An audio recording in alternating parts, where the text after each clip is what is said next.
Dr. Tokwe, you are now co-host. You can unmute your mic and you can also switch on your camera.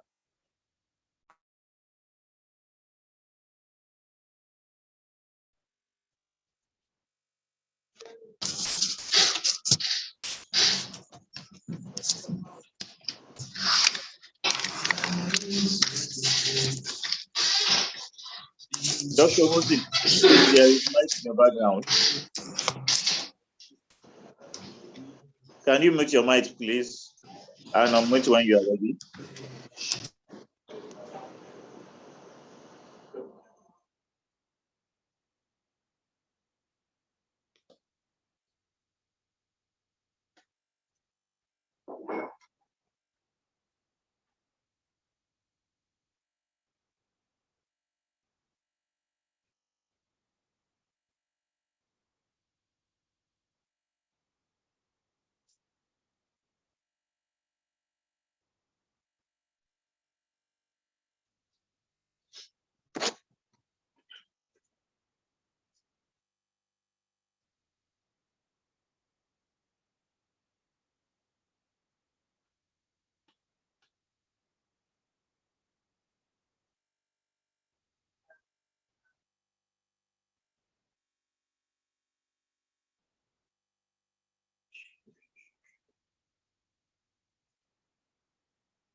Dr. Adegboyega, it's 12 o'clock already.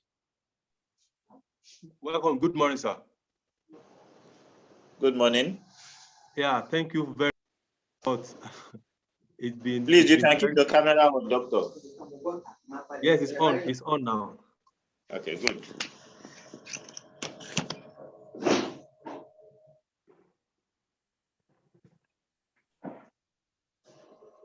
Oh, great. We're happy to have Dr. Farooq in from Pakistan. So welcome, everyone. Dr. TT Bello, Mr. Moses Azenge, can you please unmute? Then we'll request that Dr. Farooq be made the co-host for him to be able to share his details. That has been effected, sir. Okay, Dr. Farooq, you are now the co-host, so you can be rest assured to fill in your details. Oh, this is great. So can you please confirm that you can see my screen and hear my voice clearly? Yes, you can. Fantastic. So please let me know when do I need to start, and I'll start. Thank you. All right, thank you, sir.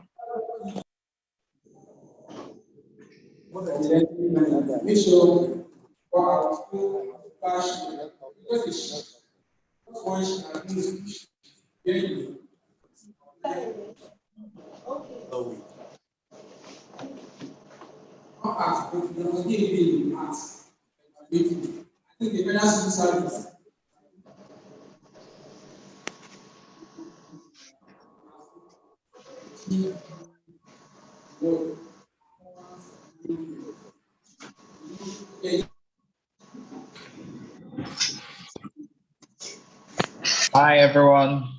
Good day. Can you hear me? Yes, we can. Okay. Good day, everyone. Is Dr. Bello on the call?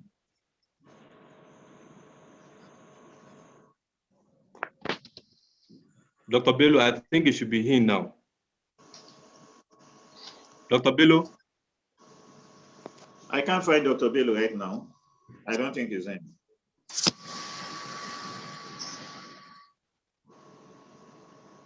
Okay, Mr. Moses, you can please go ahead. Okay. Good day, everyone. My name is Moses Anzenge. I will be moderating this event with Dr. TT Bello. When he comes on, he will join me. We want to welcome all of us, especially to this event. This is an invitation to attend a course on academic writing for beginners and Carps Innovation in collaboration with Akin Fagbemi Foundation and the Foresight Institute of Research and Translation, Ibadan, is presenting this virtual academic seminar to us. We are glad to have speakers across Asia and Africa to do justice to this topic. I'd like to especially welcome Dr. Farooq Rathore. He's a consultant and HOD Department of Rehabilitation Medicine in Pakistan. Dr. Farooq, you are welcome. Also, thank you. we would like to, yes, this is Dr. Farooq. Thank you very much. Welcome, sir. We also like to welcome Professor Masha A. Azeke, the Professor of Nutritional Biochemistry, Ambrose Ali University, Ikoma, Nigeria. Sir, you are welcome to this seminar. Thank you very much. Good to be around. Yes, sir. We also have Dr. Ebenezer Idowu O, AJAYI. He is the Diabetes Complications and Information Disease Research Group, Biochemistry Department, Osun State University, Osogbo, Nigeria. Sir, you are welcome. And he's currently and his university is, please pardon my pronunciation, Universidad in Argentina. Please pardon my pronunciation. Like I said before, we'll be moderating this event with Dr. TT Bello, and I am Moses Anzenge. This event is made possible with a lot of host members. We have Dr. Taufik Tokwe Adegboyega, who is from the Air Force Institute of Technology, Kaduna, from Nigeria. And we have Dr. Akin Fagbemi, who is the National General Secretary and Secretary to Council, Nigeria Institute of Food Science and Technology, Abuja. Sir, you are welcome. Also with us is the chairperson of the event, Professor Ahmed Adedeji. He is from the Department of Pharmacology, Olabisi Banjo University, Shagamu, Ogun State, Nigeria. You are welcome, sir. So to begin this event, without further ado and without much wasting of time, we have a lot to cover in a brief space of time. Dr. Farooq is going to come up first, and we'll proceed as we go on. So, Dr. Farooq, are you ready? Yes, I'm ready. All right, I'd like to invite Dr. Farooq to begin this event but first, before we go on, please pardon me, Dr. Farooq. I'd like to welcome especially the National Secretary, the Secretary General, Dr. Akin Fagbemi, to give us a welcome address if he's on the call.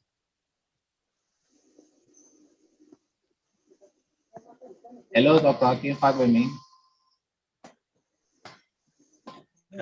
Will you please permit me to present on his behalf? All right, or you request Mr. Fatai Fagbemi.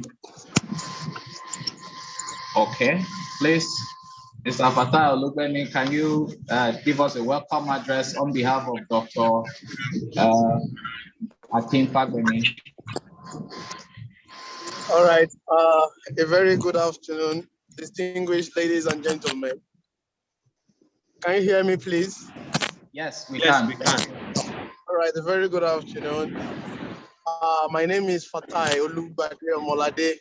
I'm standing for the president and the founder of the Akin Fagbemi Foundation, and the person of Dr. Stephen Akin Tomide Alabi Fagbemi, who is unavoidably absent as a result of certain unforeseen contingencies. But on behalf of him, I want to welcome each and every participant.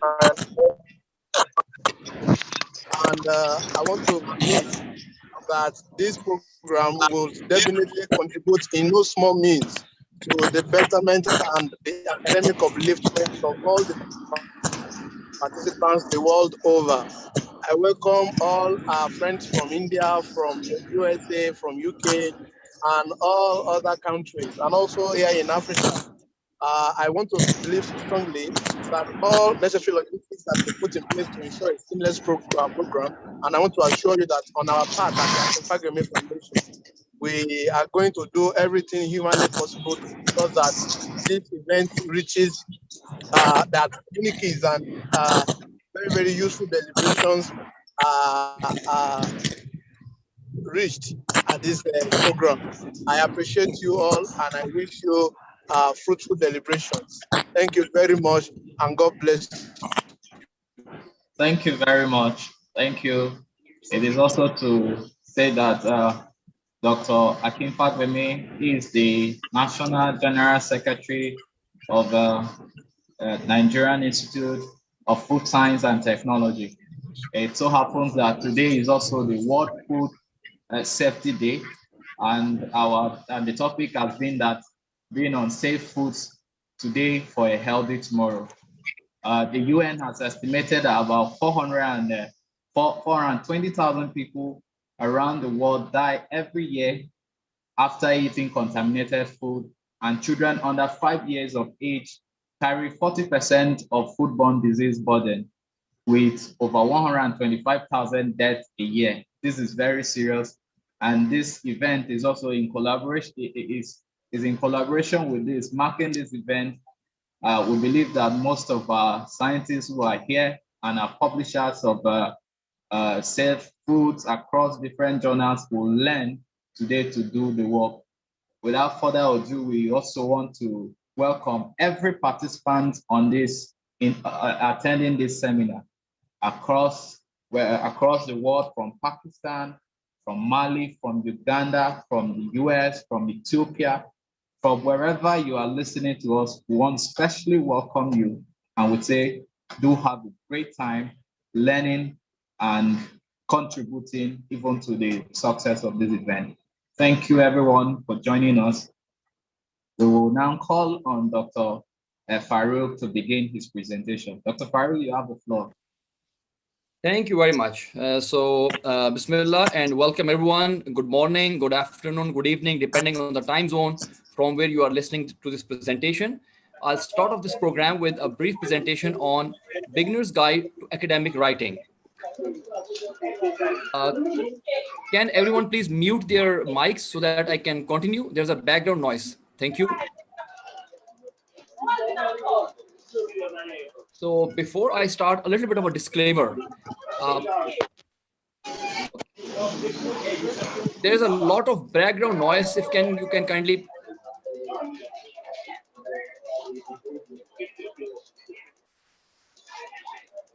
Can you guys please hear me? Because there's a lot of background noise.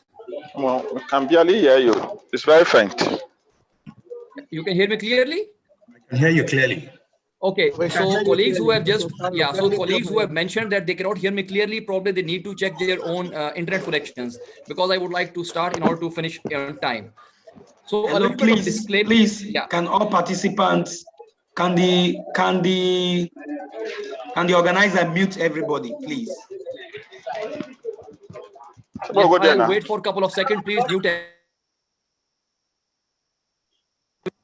Thank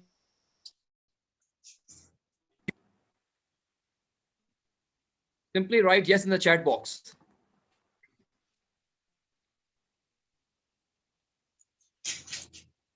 Hello, ladies and gentlemen.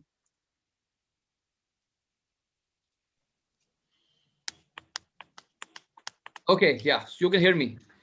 Okay, so I'll start off this program by giving you a brief presentation on a beginner's guide to academic writing. But before I start, a little bit of disclaimer.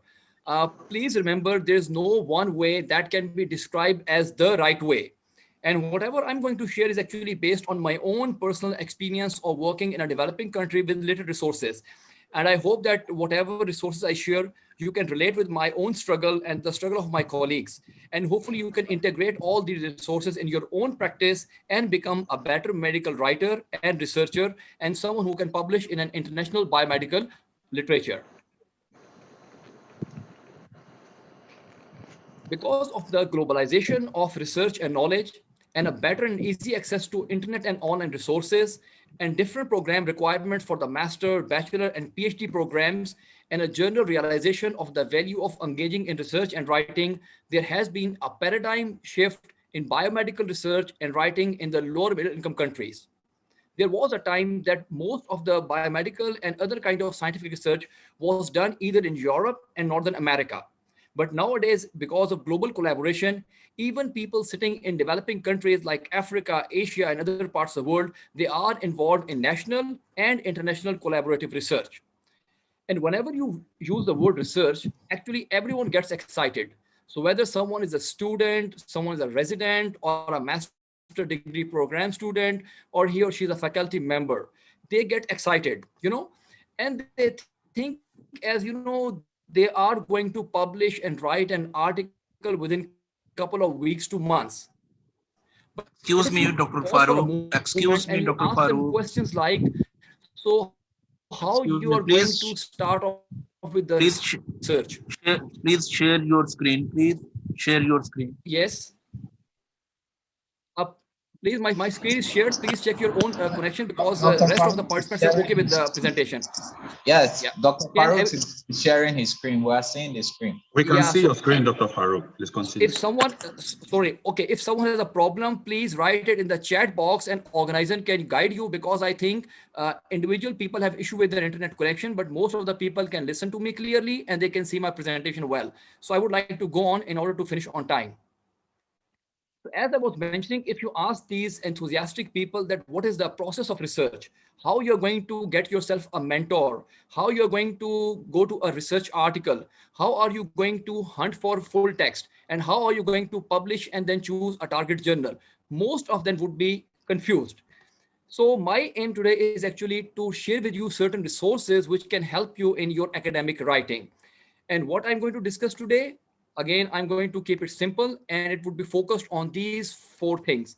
Number 1, general rules for academic writing. Number 2, resources for learning research and writing, where to find good research mentors for research, how to choose a good research topic, and good tips and tricks to access full text articles, because that's the major challenge for people based in the developing countries who do not have any institutional access to find full text articles. And I know that most of the people like me, they do not have any resources, and it's sometimes impossible to spare hundreds of dollars from your own pocket for all these resources on research and writing. So most of the resources that I'm going to share will be either totally free of cost or would cost you a little amount of money, like let's say around 10 to 30 US dollars. So starting with the first part, the general principles. So please remember, whether you are a novice, someone who's just starting off in research, whether you have done some research, or whether you are a faculty member who wants to improve him or herself and want to publish in a global collaborative research and want to target high impact international biomedical journal, there are general principles of research that you need to understand and realize. And probably that is going to give you a clarity of mind and a clarity of action. The most important step and the most important thing that you need to realize is that, this is the start line for all of us. Millions of people before you were involved in research and writing, and all of them, they started as novice and from the same start line. The start line is the same for each one of us. The journey can be different, but the start is the same. Second thing is, please do not wait for tomorrow. Tomorrow never comes. And as they say, a journey of 1,000 miles must begin with a single step. And the most important thing that you need to realize right now is in the right direction. It does not matter that you have a lot of courage, stamina, and will to work. If you are working in the wrong direction, you are not going to reach your destination of publishing in a good biomedical journal. So yes, please do take the first step, but make sure that first step is in the right direction, which can guide you to your destination of publishing article in a good international biomedical journal with an impact factor. The other thing that you need to realize, and especially you need to realize if you are a student or you have not published anything, nobody is a born writer. Everyone, whether he or she is a Nobel laureate or one of the most prolific writer in the world, everyone started as a novice. Nobody is a born writer. If someone has published like 200 articles, he or she started off with 0 article at the start. So all you need to do is gather resources, make a good team, keep on doing your good work in the right direction, and hopefully you will be a published writer soon. And I always love this quote from Pursuit of Happiness, which is a great film by Will Smith. And I quote it in the context of medical writing, but I do think that it actually fits very well in context of journal life as well. And it says, don't ever let someone tell you that you can't do something. Not even me. You got a dream, you got to protect it. When people can't do something themselves, they are going to tell you that you can't do it. You want something, go get it, period. And this should be your guiding principle in medical writing as well. It doesn't matter that you are a student. It doesn't matter that you are working in a developing country. It doesn't matter that you don't have much resources. If you have will to work and you have a will to do great work, I will tell you the resources. And if you avail those resources, you are going to get to your dream of publishing in an international biomedical journal. Apart from that, please remember right from the start, please do not get into the game of writing too many articles.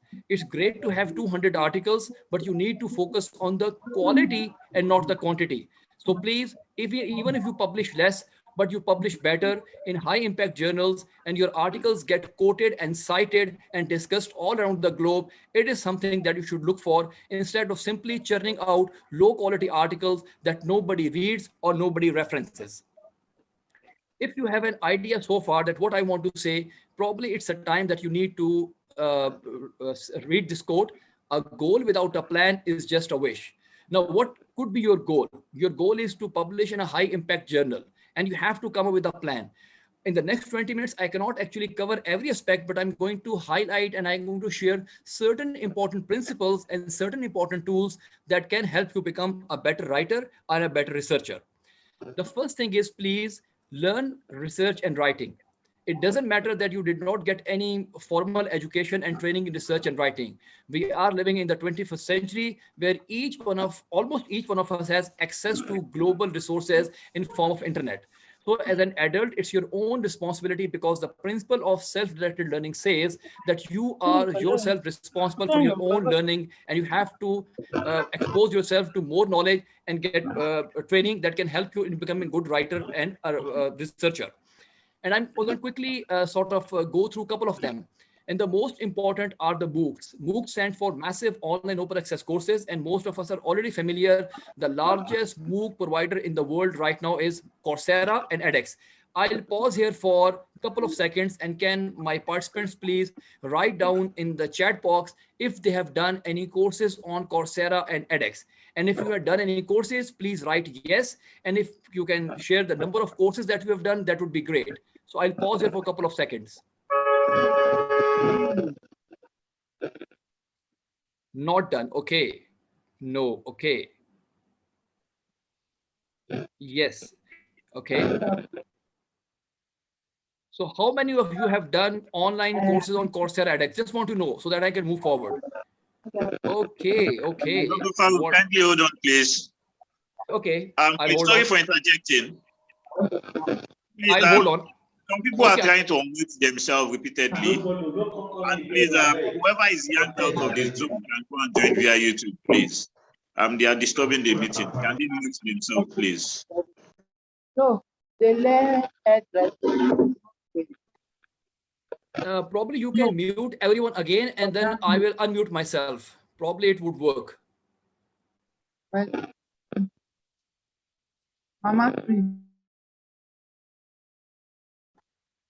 Thank you. So can everyone hear me again? Simply write yes in the chat box.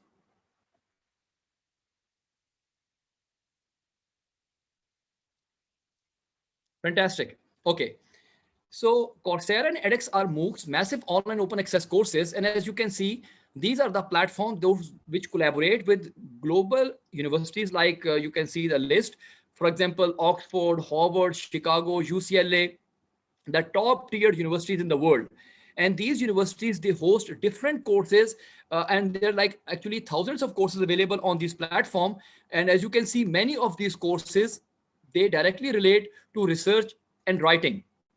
The best thing is all of these courses are online and all of these courses are open to everyone. You don't need to have any formal degree or any qualification in order to enroll in these courses. Number three, these courses can be accessed anytime by anyone who has an access to internet. For example, on your mobile phone, on your laptop, on your tablet. Number four, if you want to have a certified certificate, all you need to do is just pay 60 to 70 US dollars. And at the end of the course, you are going to get a PDF certificate from, let's say, Harvard or maybe Oxford or UCLA or Berkeley. Just imagine by investing only 6 to 8 weeks of your time and spending 60 US dollars, you are going to get a certificate from Harvard University, which says that you have participated in an online research training course. Just imagine if you get trained by a faculty from Harvard, what kind of knowledge you are going to get. It is hopefully going to be one of the best in the world. So please make the best use of these opportunities. And there are like dozens of websites, but I would say please focus only on Coursera and edX, which are the largest MOOCs provider in the world right now. Apart from that, I would request you to please explore Researcher Academy from the platform of Elsevier. Now, you know that Elsevier is one of the largest publisher of scientific literature in the world. And in year 2017, couple of years back, they launched this Researcher Academy from the platform of Elsevier. And this is actually, again, it consists of multiple webinars. And if you complete different webinars, you actually get a small PDF certificate, which you can display in your profile, and you can actually share on your LinkedIn profile as well. And they take you on a process, on a journey of how to start research till the end, that how to publish in a high impact biomedical journal. And faculty of this course usually consists of high impact writers and editors of the journals hosted by Elsevier. So you actually get tutored and taught by the experts of biomedical writing in the world. So please go and explore researcheracademy.elsevier.com, which is free of cost. Apart from that, I would request you to please go online and explore eDance. So eDance is now actually working for more than 10 years. It's actually a fantastic resource, and there are two options available. The free option I have just displayed in front of you, and you can go online and sign up for free. And they would give you a lot of online webinars, small PDF booklets, and lot of material on how to become a good writer. But if you can like spare 30 US dollars per year, you can get the premium membership. And I would strongly recommend that please invest in these $30 and get this premium membership of eDance. And it would actually open up lot many resources. So please go online and explore. The next thing that I would like to advise for beginners and even for experts is please find research mentors. And why do you require research mentors? Because learn from the mistakes of others. You cannot live long enough to make them all yourself. Sorry. So you need to understand that the journey of research and writing is again thousands of years old.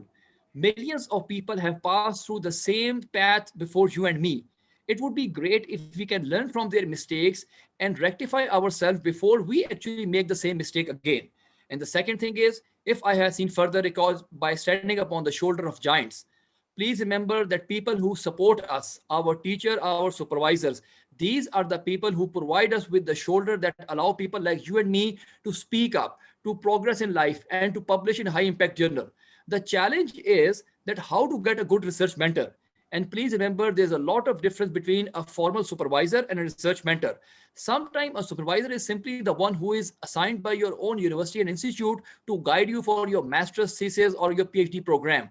but he or she might not actually be a good research mentor and might not be able to guide you in the right way. And for that, I would request you all to please go online and explore author8.info. And again, I'll make a quick pause and I will ask you to do these questions. Please open www.author8.info and answer these questions. Please write these answers in the chat box. What are the total number of members registered on Author8 and how many countries are represented in Author8? I'll pause here for a couple of seconds and you can please answer it in the chat box.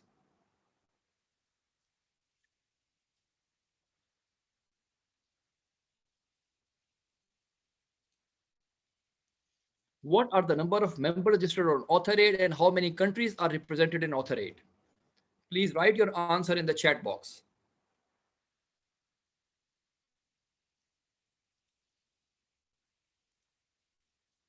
Okay, someone has written 2.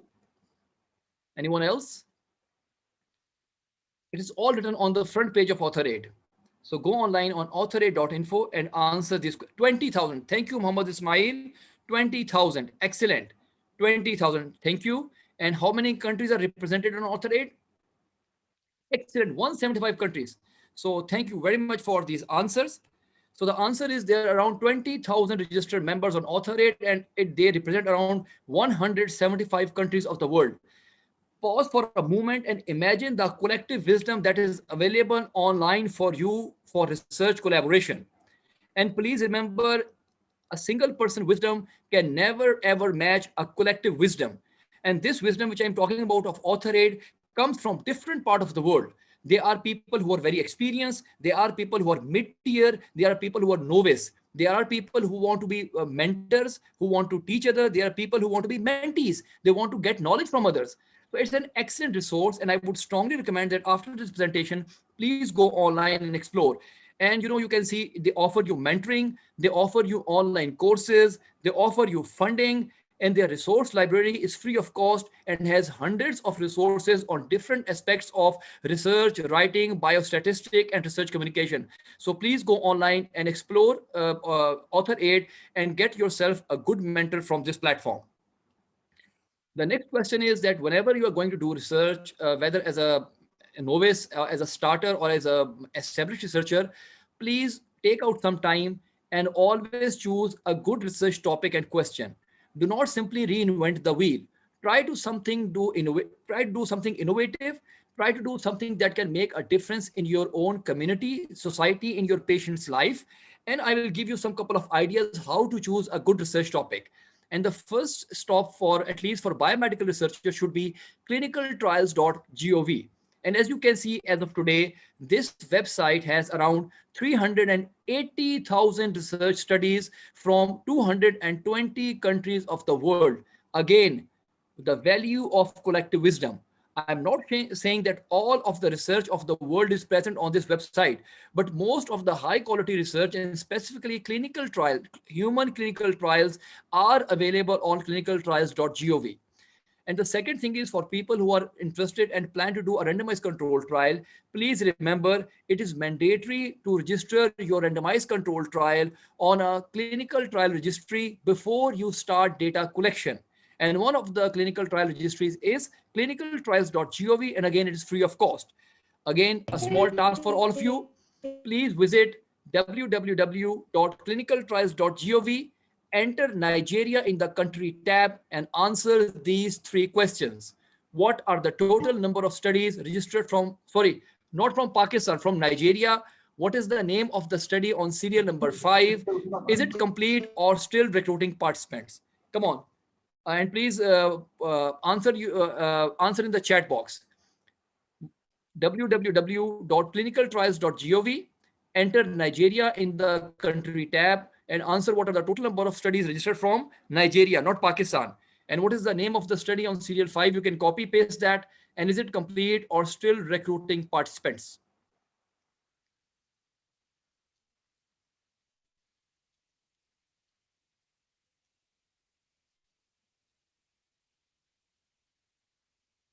Excellent, Smile. 224. Yes, the number of studies registered from Nigeria at present are 224, which I would say are pretty small, considering there were probably Nigerian colleagues can have a larger impact on the international biomedical literature. And what is the name of the study on serial number 5? Anyone? If you can please copy and paste it in the chat box. Yes, Sayyid Amna, you're right. It's 224. So what is the name of the study on serial number 5?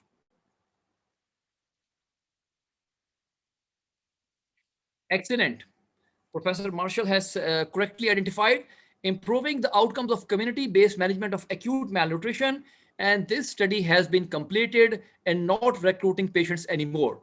It was just an exercise to give you an idea how the world works, how this useful resource is available for all of you to explore and to get an idea what are the different kind of researches being done in different countries. You can actually explore this website and you can narrow it down by country, you can narrow it down by topic, you can narrow it down by type of study. And it would give you a good idea that what are the different kind of researches being carried out and what are the research gaps that you can actually fill in. And it would help you create a good research topic or a research question. Apart from that, I would also like you to explore oadd.org, which stands for Open Access Thesis and Dissertation. And as you can see, this website right now has a collection of around more than 500,000 theses and dissertations on different topics from different countries of the world, specifically universities located in Europe, Northern America, China, Japan, and Australia, which means high impact universities. So it would give you an idea what kind of research is being done and what kind of research these PhD scholars and the master degree program students usually pursue. Secondly, many a time, once you're interested in going into a detail of the study, usually reading an article which is only 2,500 or 3,000 words would not give you the detail. If you want to read the detail, reading the whole thesis and dissertation is the right way to do that.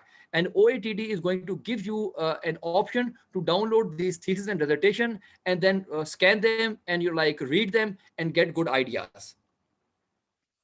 The next challenge that people usually face once they are writing an article or doing a literature search or they're looking for ideas on which to work is how to access full text articles.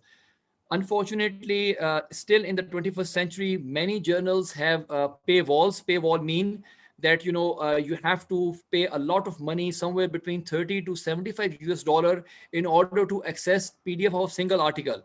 And I'm sure it's not actually possible for anyone in any part of the world to pay $30 to $70 for a single article, because sometimes you have to actually download 50 to 60 articles and it nearly becomes impossible to spare such a large amount of money from your own pocket. So I'm going to quickly give you ideas that if your institution does not provide you an access to these databases and journals, how can you access these full text articles? And again, I told you this is my strategy. You might have even a better strategy, which you can then discuss in the chat box. So for people who are based, who are physician or who are biomedical researcher or who have a background in health sciences, they usually start off with Medline or PubMed. So please remember, whenever you do a literature search on Medline or PubMed, there is an option which says free full text. So many a times you get actually dozens to hundreds of free full text article right on the PubMed by clicking that single icon of free full text. And it gives you a lot of good articles that you can explore, that you can download and read free of cost. Apart from that, whenever you do a literature search on Medline or PubMed, please always remember to do a literature search on PubMed Central as well, PMC. So the major difference between PubMed Central and PMC is that although PubMed is a slightly bigger platform, it has around 32 million abstracts, and this PubMed Central is slightly smaller. It has got around 18 million, but everything in PubMed Central is available free full text, is either in the PDF form or in the printout form. So please do explore PubMed Central if you are looking for good free articles in the field of biomedical sciences or health research. Apart from that, you can always go for Google Scholar, and please remember that using Google Scholar is an art. Obviously, I don't have time for that, but just to give you a little bit of idea, if you look carefully, usually if Google Scholar has a full text link to that particular article, it would highlight that right at the search page. And you can actually click that and go to the full text PDF. Apart from that, the most important feature of Google Scholar that I really like is that you can actually set a create alert. And create alert means that if you're working on a particular topic and you want to remain updated about that topic in the times to come, you don't have to do a literature search again and again. You simply create an alert, and whenever Google Scholar, like indexes an article on that particular topic, depending on your own alert preferences, weekly or monthly, they are going to send you an alert on that particular topic, which means that you will remain updated about that particular topic throughout your career. And it's a good strategy. It will save you a lot of time. Apart from that, a good strategy is to send a reprint request to author. And you know that most of the article, they do mention the email of the corresponding author. And if you send them a carefully worded professional email, please remember most of them are going to respond to your request for reprint. And they are going to share either the PDF, the Word format, or some other format of their full text article. And it's a good solution that you should avail. Apart from that, you can actually go and explore certain social academic websites. And apart from literature search, I would strongly recommend that as a professionals, as researchers, as physicians, as scientists, you must have an online presence in the 21st century. So apart from Facebook and LinkedIn, you must have an account on ResearchGate. And ResearchGate has a lot of resources, both in form of articles, preprints, dissertation, presentation, which you can go and explore.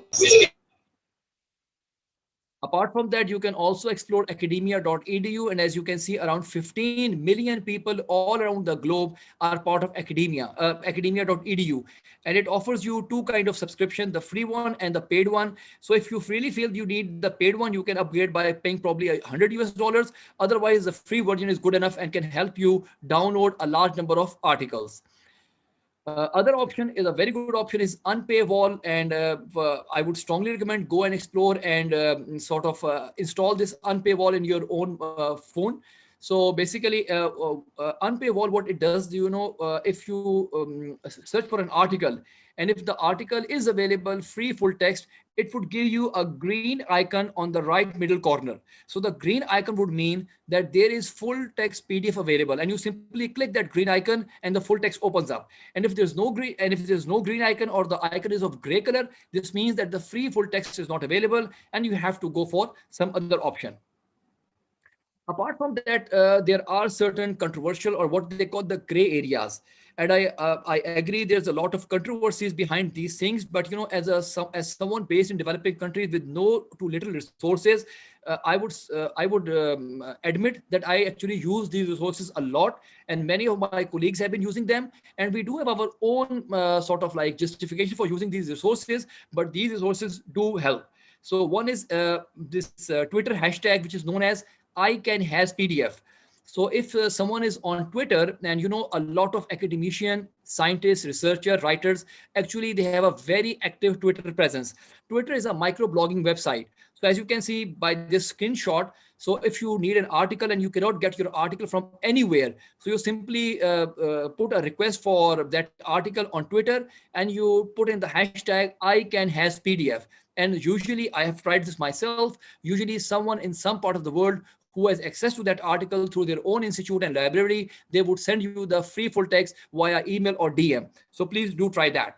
Apart from that, again, very controversial but very useful is SCI-HUB. Will not go in the detail, but SCI-HUB is right now the world's largest database of articles. It claims to have more than 76 million articles from all sciences, biomedical, forestry, nursing, computer sciences, you just name it, social sciences, and it will give you the article in free full text PDF form. I know it's a bit controversial, but again, it's a lifesaver and has helped many researchers all parts of the globe. And one important thing, people usually say that only people based in the developing country use SCI-HUB. It's wrong. Research has shown that even people based in Northern America, Canada, and USA with the highest level of access to biomedical literature, they also use this SCI-HUB because it's easy, free of cost, and very convenient. Apart from that, again, controversial, but again, very helpful. If you are in search of free full text books, you might want to explore Library Genesis. So Library Genesis actually allows you to download the full text of PDF of different kinds of books. Again, sometimes it's pretty difficult to buy a $500 book, but again, Library Genesis would give you that kind of option, and you can download and then you can use for your own personal use. If you follow the advice that I just told you, that you start in the right direction, you take the first step, you make up a plan, you get yourself a good mentor from your own community or from author aid, and then you have a good research question that you want to answer and base your research upon, and then you have follow all this advice to hunt the full text article. I hope that you will one day end up with celebrating that my article has been published. So the take-home message from this presentation are three. Number one, please remember, internet is your best friend. And by internet, I do not mean social media website where you waste your time in form of Facebook and Instagram.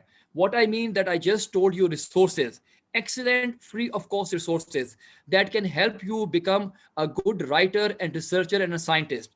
And please remember, there was a time that when people like you and me used to complain that we are based in developing countries, we do not have any access to resources. But right now, internet is a big equalizer. It allows people like you and me to have access to Harvard class education and research training. So why not do you make the best use of these resources?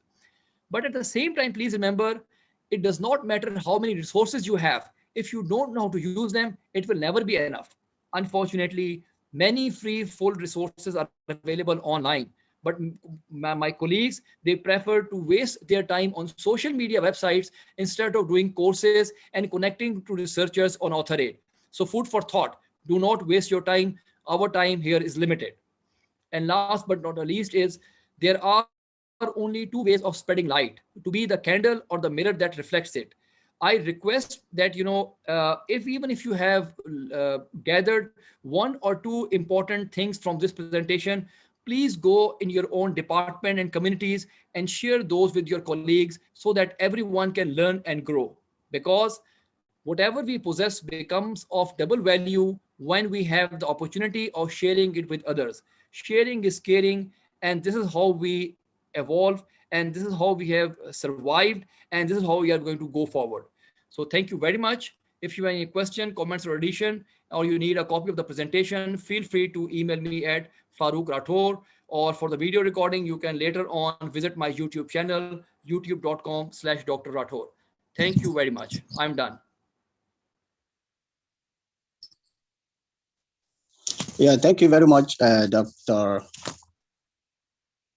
Rathore, for that wonderful presentation. Thank you. We'll now leave 10 minutes for us to have discussions and comments on the presentation before we go to the next presentation. So please, if you have anything to say, signify and let's hear you now. Thank you.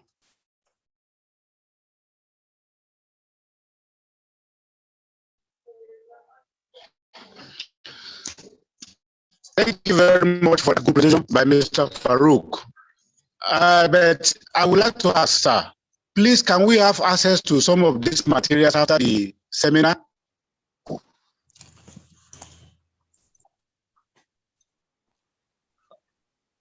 Can the organizer please answer this question? Or yes, you can email me and I will share the slides with you. No problem. Thank you very much. Okay. So, any other question or observation?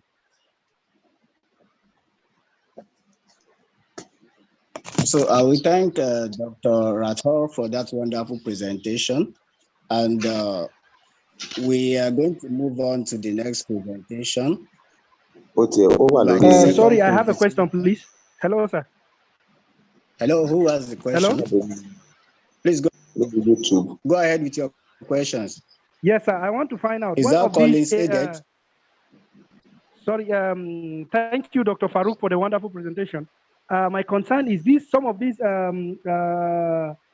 resources, this material you were talking about, and you said they are kind of illegal to access. I don't know. Is it legal for somebody like the SCI-HUB you're talking about? Some of us in the developing country use it a lot for a lot of to access a lot of literatures, which on a good day we will have paid heavily for. So is it right? Is it right scientifically? Is that ethical? Is it a right way for a scientist to go about assessing literatures, or you go by the pay and you go and pay and before you get access to them, please? Thank you.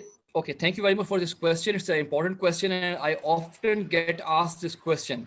So please remember, I clearly told you it is controversial. And yes, for like publishers like Elsevier and for Lippincott and Springerling, they clearly say that it is illegal. Now the question from researchers is, okay, if it is illegal, so why you are putting up your articles for $60 to $70 when people cannot access it? And I would request you to please go online and sort of like go online on YouTube and just simply enter debate on SCI-HUB.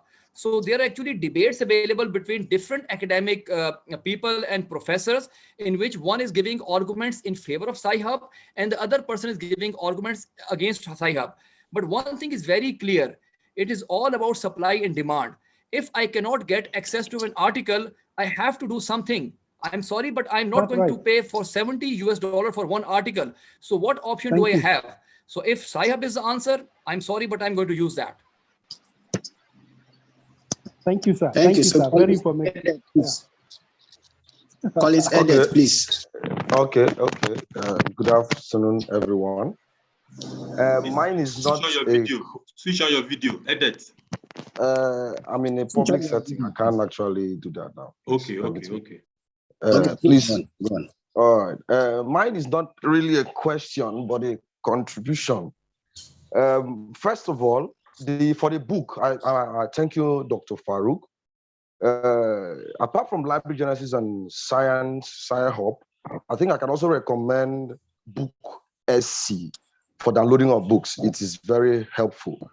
Book SC. I'll paste the link as soon as I finish my comments.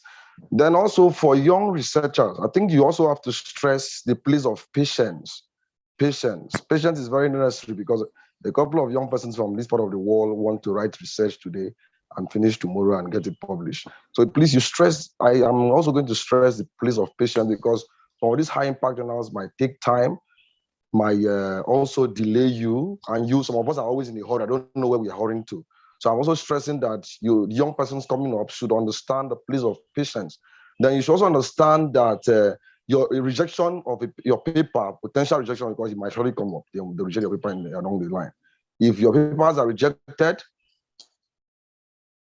you should not see it as the end of the world, because the comments you get, the criticism you get during that process can actually help you improve your work. I think that's all I have to say, please. Thank you. Yeah, thank you. So, Abdulrazak Suleiman. Yes, sir.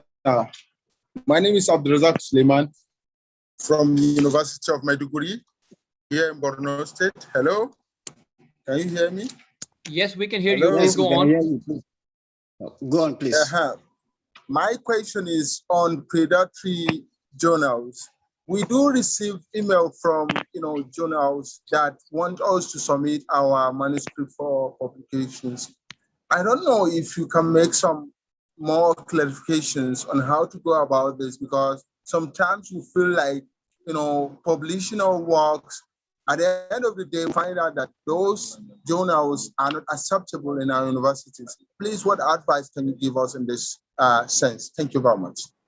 Yeah, thank you. Actually, I intentionally did not cover this topic, but one of my colleagues, the last speaker, is probably going to cover this topic. So please check the chat box. I've just shared a link, thinkchecksubmit.org. So predatory or scam academic journal is a major issue right now. These are journals which are not legit. These are total scam journals which are only available online. They don't have any backing. They don't have any value at all. So whenever you are about to submit your article to a journal, I would recommend everyone to please visit this website, thinkchecksubmit.org, and then scan your target journal with the guidelines given in this website. And it would actually guide you whether your target journal is a legit, a genuine journal, academic journal, or it is a sort of academic fraud or a predatory journal. Thank you. Thank you very much, Dr. Rathore. Then also I would like to add, the question the last person asked, there's a bill list of predatory journal. I can share the resources with you after, then you can link up and check up journals before you proceed and publish. But I also believe that the last presenter is going to talk more on that. So let's go to the second presenter because of time. So I'll invite Professor Marshall A. Azeke, a professor of nutritional biochemistry at Ambrose Ali University, Ekpoma in Nigeria, to proceed with this presentation. His presentation is titled Misconducts in Academic Writing. Thank you very much. So I hope I can share my screen. Let me apologize first of all that my webcam is bad. So, but I should be able to share my screen. Coming. I hope we can see the screen. Yes, we can see the screen. Please go on, sir. All right. Thank you. So once again, good afternoon, everybody. I want to acknowledge the organizers of this particular program. And this is the outline that I'm going to follow within the next 20 minutes. And then at the end of the presentation, we should be able to understand what these unethical practices are in scientific writing. When we talk about scientific writing, we're talking about in science, the credit going to the man who convinces the world, according to Sir William Osler, and not the man to whom the idea first occurs. And this man, Robert Greene, said, writing is an art, but when it is writing to a form, it comes close to being a science as well. So when we are talking of scientific writing, what do we mean? According to this particular site, scientific writing is a technical form of writing that is designed to communicate scientific information to other scientists.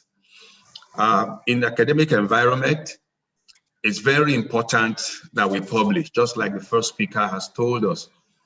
And these publications share findings that benefit the society and promote health for those of us in biomedical research. And the credit for discovery belongs to the first person that publishes such a finding. You know, reputations and research funding are based on the number and impact of such publications, while in many cases, prestigious positions are gained through reputation and publications.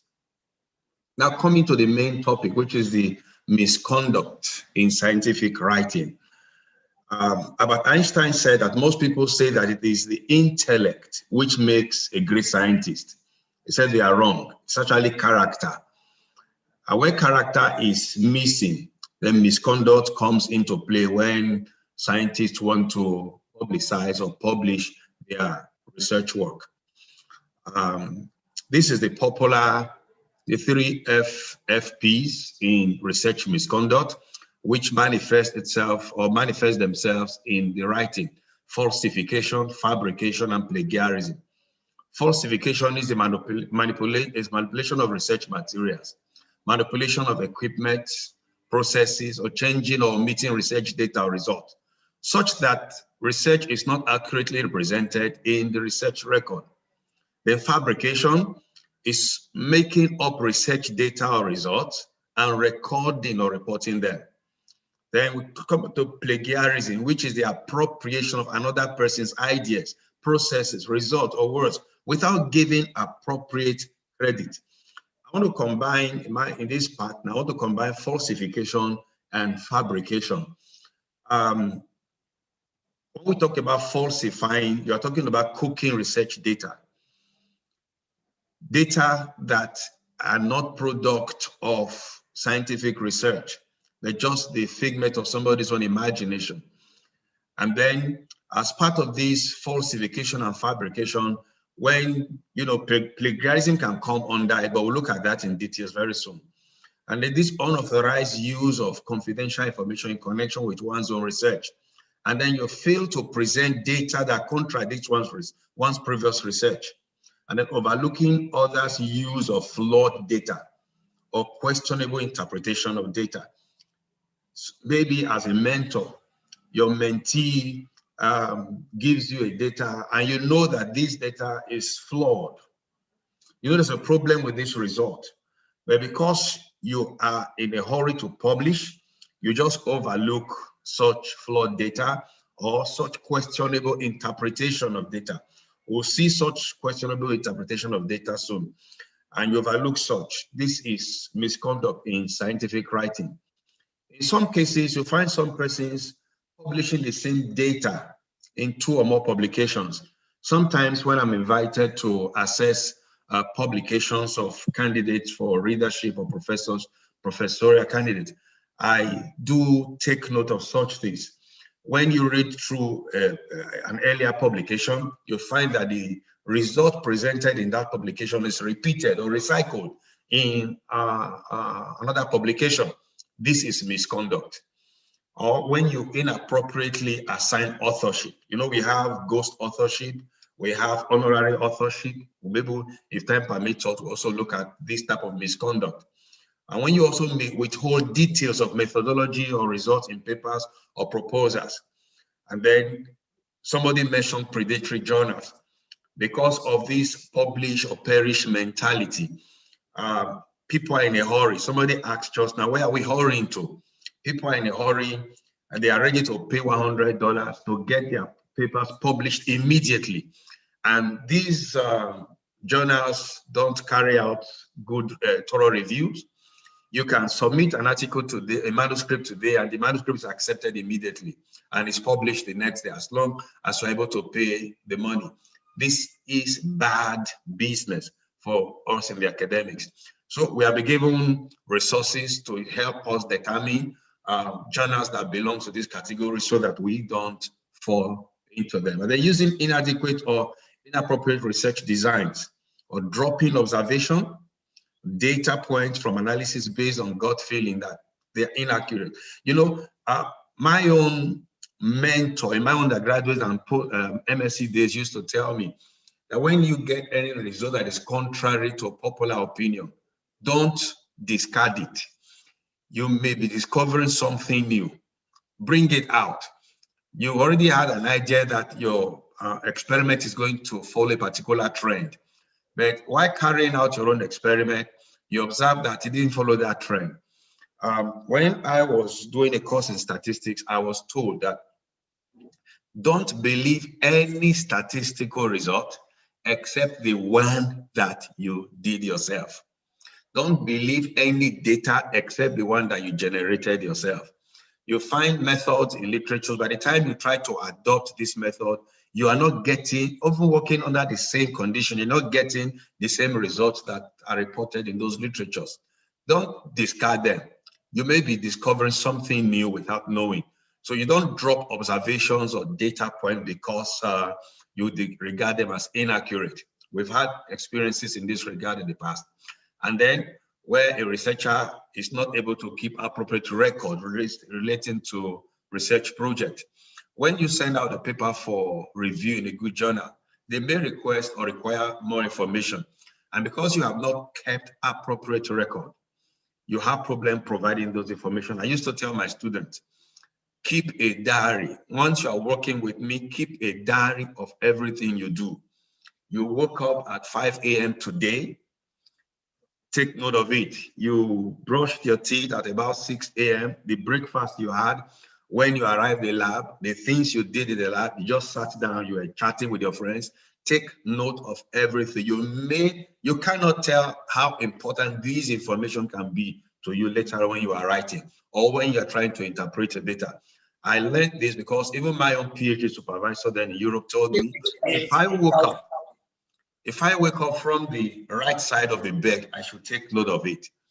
If the following day I woke up from the left side of the bed, I should take note of it.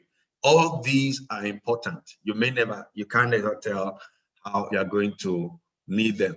Now, there's this book I read some years ago.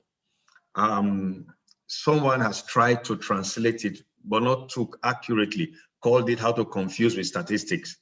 The actual translation is How to Tell Lies with Statistics.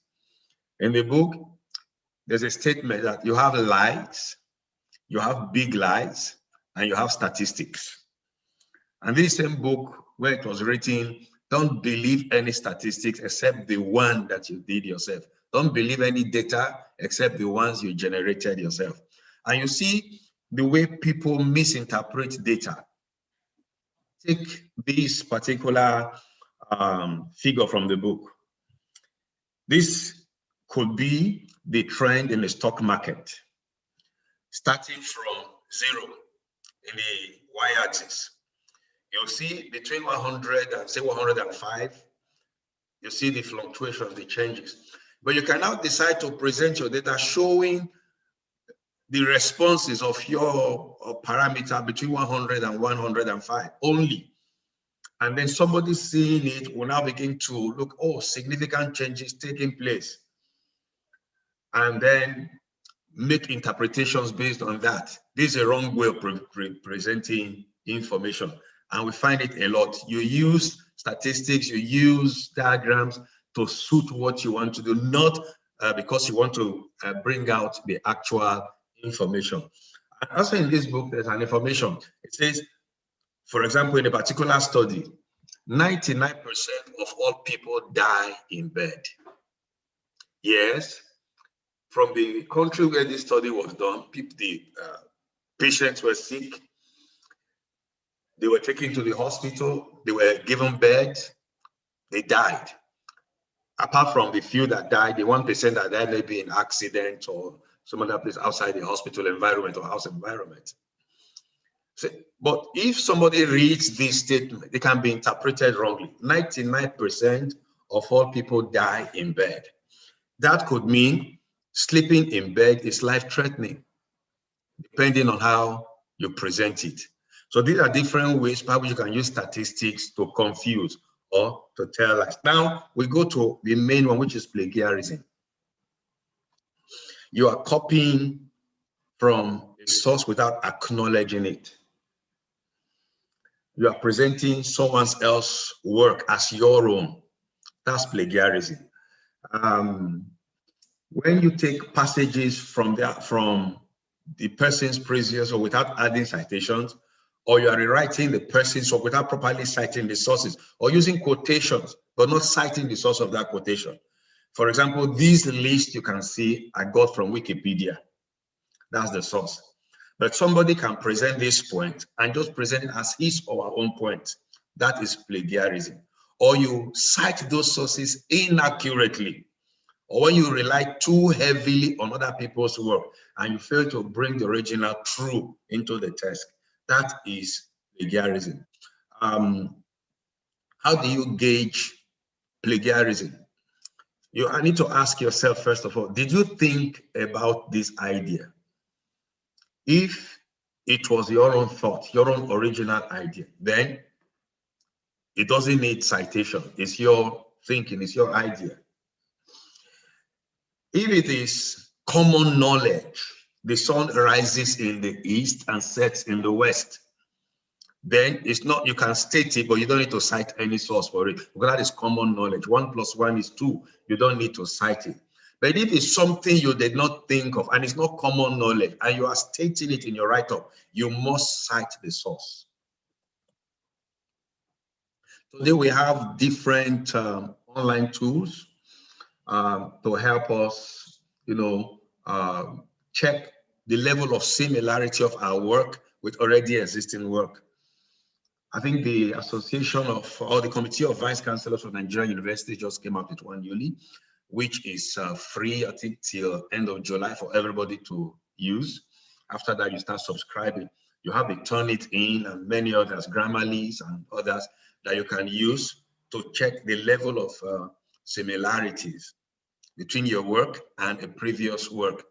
And today, many journals, they come out with percentage similarities that are accepted, above which the manuscript cannot even be considered for publications. And many of these predatory journals, as I mentioned, don't go through plagiarism test. They don't subject manuscript to plagiarism test, as long as you're able to pay the publication fee of $100 or $150, as case may be. But a good journal with good publishers like Elsevier, Willie Blackwell, Taylor and Francis, and so on. Once you are submitting your manuscript, they will tell you the level of similarity between previous work, and they tell you it's above acceptable limit. So you have to go and rewrite it and use your own ideas.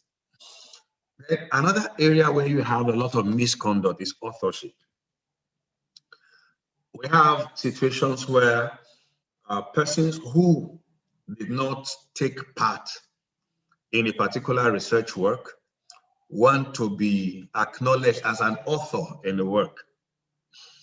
Sometimes it could be because one is doing, I've experienced a situation where one is doing a particular work in a research institute, and by virtue of the fact that there is a head of that institute, every work that is sent out for publication from that institute must carry the head of that institute. That is misconduct. The head only provided the enabling environment, did not take part in the actualization of the project, and so should not be used as an author in the work. So for somebody to benefit as an author in a particular manuscript to be published, that person must have fulfilled certain criteria.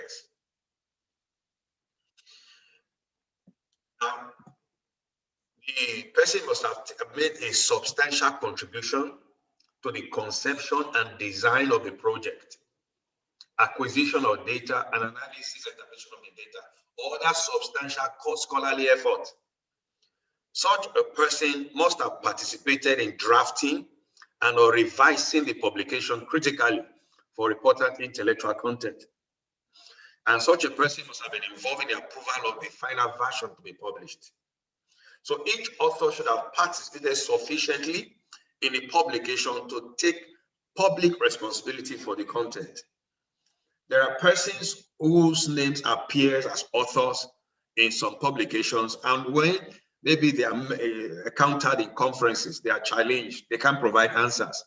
Oh, the lead researcher is the one that did most of the things, even the write-up, but you are there as an author. You should be able to provide some answers. What some journals do now, you must state the role of every person that is listed as an author. And once it is accepted, such a person is finally listed as an author. And if the role stated is not within acceptable limit for that for that publisher, the name is not accepted as an author. So each author should have participated sufficiently in the publication to take public responsibility for the content. Any college personnel declared as an author for a publication must qualify as an author, and all who qualify as an author should be listed. So the author should meet this criteria. They should have been involved in the conception and planning of the work. They should have been involved in the interpretation of the evidence that are presented in the work. They should have been involved in writing or reviewing different versions, successive versions of the work. And they have taken part in the revision process, and they were involved in the final approval of this work. Now, holding an administrative or leadership position in an institute does not qualify that person to become an author in a publication. Or maybe it's a clinical trial, and this person is contributing patients or reagent. That does not qualify such a person to become an author. Or the person is just involved in collecting the data, assembling data. It's not involved in analysis. It's not involved in interpretation. Such a person should not qualify for authorship. That is why you have acknowledgement at the end of the manuscript. So for these people that contributed in one small way or the other, whose contribution does not qualify them for authorship, they should be acknowledged. They should be encouraged. They should be mentioned in the acknowledgement. They provided encouragement, provided advice about the study. They may have provided editorial assistance, technical support, or space, like the administrative head of the institute, financial support, maybe through research grants, reagent or specimens. These are acknowledged at the end, but not as authors, but in the acknowledgement. And in some other cases where someone else's discoveries or words or ideas or data are used, then these are acknowledged in the references so that the contributions could actually be assessed. So authorship is an issue today in so many places. And this is something that must be settled before and during the course of a particular study. When the material is going to be presented in a public forum, like in conferences, those that are going to be named as authors, they must all agree. They must all have been part of the whole process, as stated at the beginning. So each author should indicate willingness to support the general conclusions of the study before it is presented for submission. So we have different types of malpractice today or misconduct when it comes to authorship. Honorary authorship, those authors who do not meet those criteria that have been mentioned earlier, and yet they are included, like maybe leaders or administrative head. Those are honorary authorship. But a situation where an author that played a substantial role in the execution of the project is not included, or a person who played a significant role in the execution of the project is not included in the authorship list. You call that ghost authorship. And then when there's a refusal to accept responsibility for an article, despite ready acceptance of credit. So these are irresponsible authorship. Then you have the conflict of interest as part of the misconduct in writing. When you are reviewing manuscript or grant from someone at the same institution, it's not supposed to be. You must declare a conflict of interest. When you are reviewing a manuscript from a collaborator, a potential personal financial gain or loss based on your decision, or direct scientific advantage based on your review, or you are holding a competitor's manuscript unduly. We experienced one where we recommended a reviewer for a manuscript, and the reviewer was accepted, and this reviewer held on to the manuscript for a long time. And then after some time, this same reviewer submitted another manuscript with the same theme. So these are different types of misconduct we see. So holding on to the manuscript unduly for a long time because of ulterior motives, and using information gained in a confidential review to further your own research, that is misconduct. So why does this misconduct happen? A lot of scientists and authors today are under lots of pressures to publish. So this publish or perish mentality is what is causing it, because of the benefits accruing to publishers, the positions that you may gain by publishing in high impact journals. You know, like in Nigeria, it's a popular saying, publish or perish. And because of this, a lot of persons want to publish anyhow, anywhere, regardless of the impact. And then they decide to get ahead. Some of them have personal problems, some have character issues, like Albert Einstein will state. So some could be as a result of cultural differences. The list continues. So, but when somebody is involved in this type of unethical practices and it is discovered, it has implications.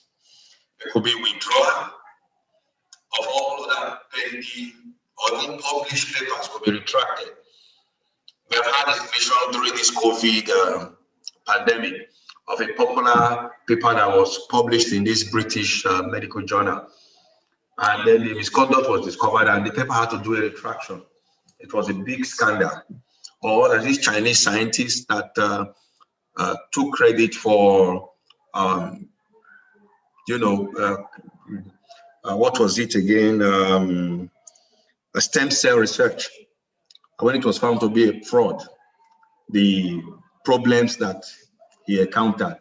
So, and this could lead to restitution of funds to the granting agency ineligibility to apply for federal grant for years. And that could be the end of such a person's project career and the end of the person's research career because of the disgrace that comes along with it. Mentors have responsibilities. Experienced authors, experienced researchers have this responsibility to make sure that they bring up their own mentees or trainees in responsible publications. I was fortunate to have enjoyed that type of mentorship. My own PhD supervisor informed me that if I'm to include his name in any manuscript, that manuscript must not go below a particular impact factor. You know, and it was difficult breaking through into such publications. Somebody in his comment mentioned it just now that when your manuscript is rejected, it's a normal thing.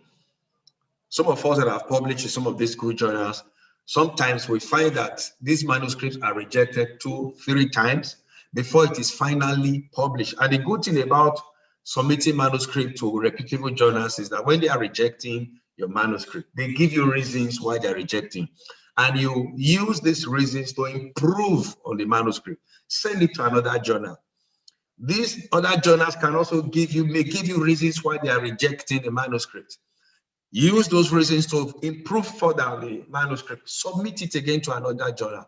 Because once a reputable journal rejects sometimes a manuscript, they don't permit resubmission of that manuscript to the same journal. You have to take it to another journal. So I've had such experience myself that a manuscript is rejected about 3 times. Eventually, I published it in a journal published by Willie Blackwell with good impact factor, taking into consideration all the criticisms that came before then. So mentors have a lot of responsibilities to ensure that trainees are aware of the responsible research writing conduct. So these mentees and the mentors, they have obligations also to report. As I conclude, I still want to take a quote from Albert Einstein. He said, the right to search for truth implies also a duty. One must not conceal any part of what one has recognized to be true. So we should learn to avoid taking the crooked road. It is better to fall with honor than to succeed with fraud. Again, I just want to acknowledge the organizers of this program. Thank you for listening. Thank you very much, Professor Azeke, for a detailed presentation on misconduct in academic writing. That was so detailed. I learned a lot. For those of us who have been publishing or researchers, you can attest that most of what Prof has mentioned, you must have faced at one point or another. Please, at this point, we would like to take questions or contributions. If you have a question, you can either unmute yourself and speak, or put in the chat box, and I can read it up for the Prof to respond. So, any question? Okay, I see Abdul. Yeah, Abdul Suleiman. Yes, from University of Maiduguri. Yes, Abdul from University of Maiduguri. Yes, Abdul. Hello, can you hear me? Like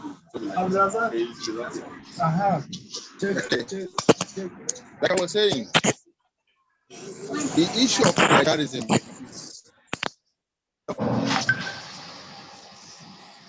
Hello? Yes, please go on. Can you hear me, sir? Yes, I can hear you. Go on. Hear you.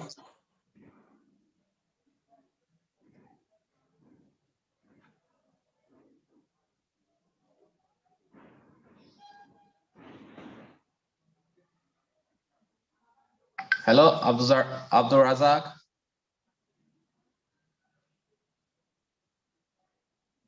Abdul Razak. Yeah, Hello, I can hear you, sir. Yes, please, your question. Did you speak? Yes, I'm speaking. I said, all right, what is the technical way we, the potential researchers, can follow to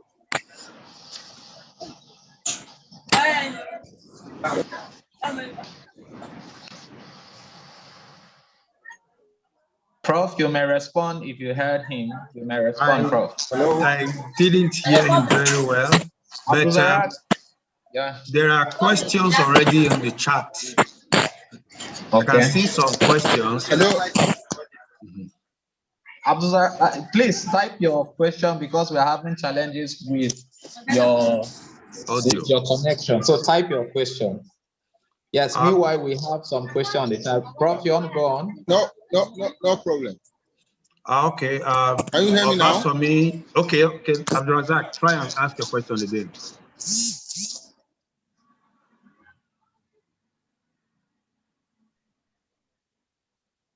Okay. So there's a question here. Why is it that much premium is given to foreign journals than local journals? I think it depends on the institution. Different institutions have their criteria for appointing professors. In some institutions, they tell you that maybe 20% or 30% of the publication should be offshore. And so that will make anybody who wants to go into such a institution to strive to get that number of publications. Otherwise, one should be more concerned about quality and not whether it is foreign. Let me state that I have seen requests for manuscript from journals saying I'm a British journal of this, American journal of that, only for me to discover that the person hosting the journal is my next door neighbor, Edo State, Nigeria. So one should be more interested in quality. Who is computing the impact factor? Is it by Clarivate or by some other Dutch organization? So it's important that is taken into consideration. And then also, depending on the scientist's ambition, you want international recognition, you should be able to publish in journals and have international reputation. So that depends on what your ambition is. Somebody else is asking, say, is rephrasing plagiarism or not? So is rephrasing plagiarism or not? You can see that. Now, who are you rephrasing?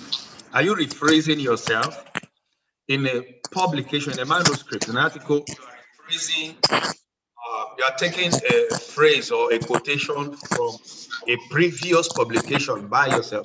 You should acknowledge the referencing. If maybe Azeke et al. 2010 quoted something, and now Azeke et al. 2021 is quoting from that Azeke et al. 2010, I have to also cite Azeke et al. 2010 in the recent publication. So, do you know that there's what you call self-plagiarism? You can plagiarize yourself. So that's why I asked, who are you rephrasing? Are you rephrasing your own self or you're rephrasing another author?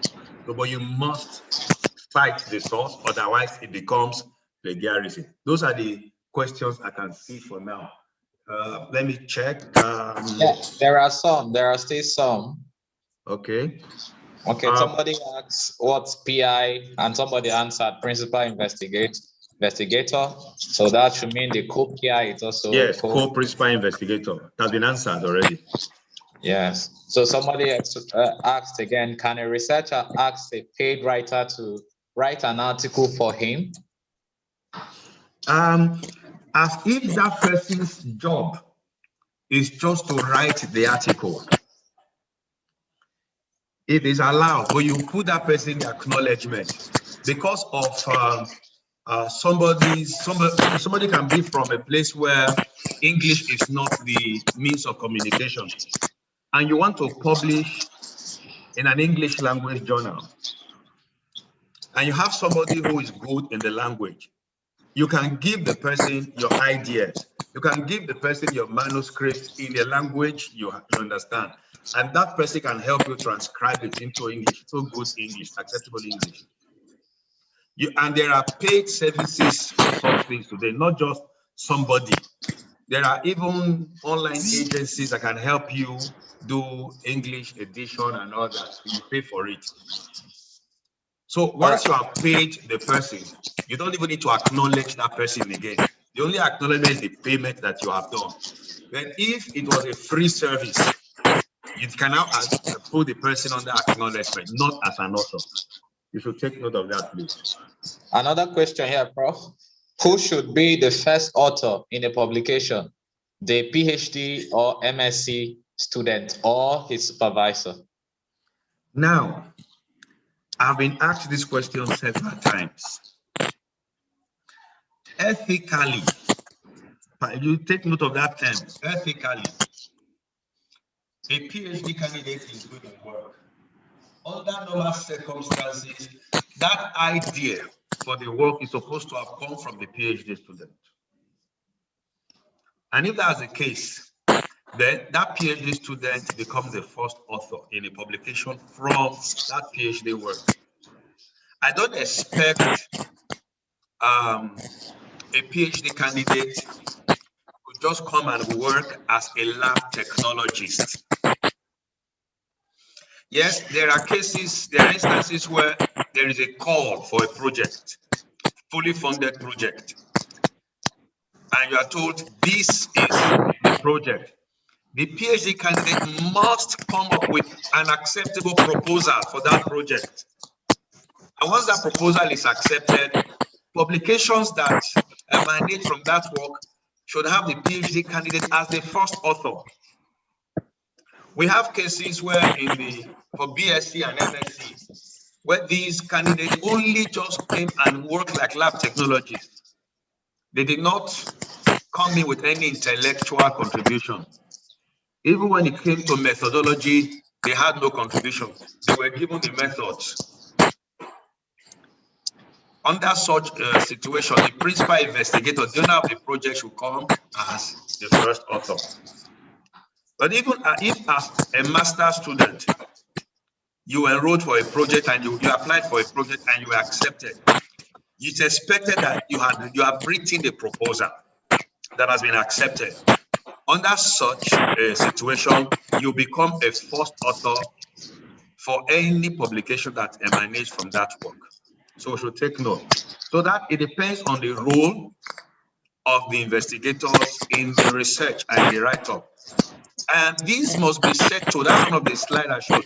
It must be settled before the project starts. Who becomes first author? Who becomes first author? You must settle that before you start the work. There are places I have worked, and when you go there, you sign an agreement that this is how the authorship should be. If you accept it, you sign. And once you sign, you must follow that authorship pattern when you are publishing. Otherwise, you publish without they will write a disclaimer and that paper will be retracted. So that's the much I can say on that. Thank you. Thank you very much, Prof. Because of time, we have some other questions, but because of time, we may not take them. We need to go or move on a bit in a hurry to the third presentation. So far, we have had our first presentation for those who are just joining us, Beginner's Guide to Academic Writing. It was presented by Dr. Farooq, and we've just had a presentation on misconduct in academics by Professor Marshall A. Azeke. We'll be moving into the third presentation right away. And our presenter is going to speak on where and where not to publish. For those who are asking some questions, please just hold on. I think after this, we will join this discussion and the previous one, and maybe address some of your questions. If we cannot do that, we will address some of them in a mail. However, we will like to invite Dr. Ebenezer Idowu AJAYI for his presentation on where and where not to publish. Is Dr. AJAYI here? Yes, I'm here. Good afternoon, everyone. Or good morning, everybody. Please, I would like to be made a co-host so I can share my screen. Yes, you're already a co-host.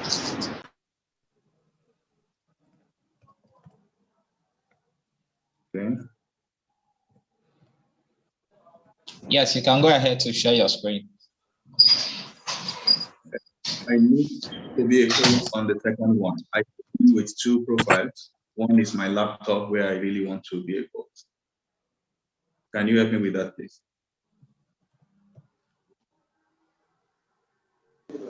Sorry, I can't get that clearly. Can you make me a co-host on the other profile, which is not showing my video? Please, what is the device name?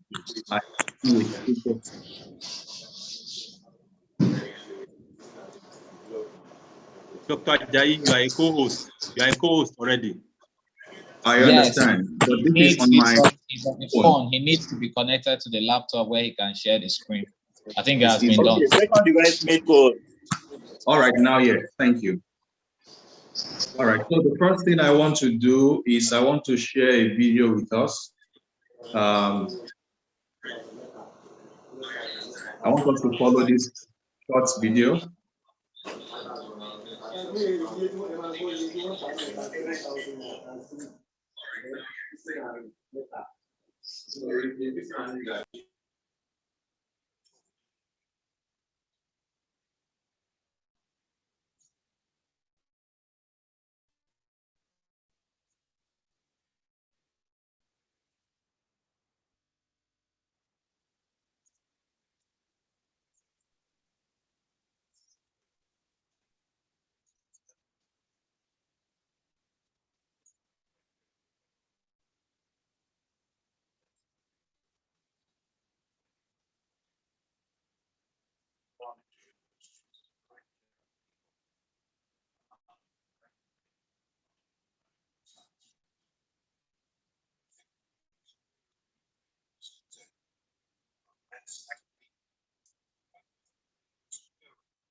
Okay, so thank you for going through that with me. Now going back to why we are here, we wish that we do not go through science. Oh, I hear myself. We wish that we do not go through science. We wish that we do not go through science as people who become dull afterwards.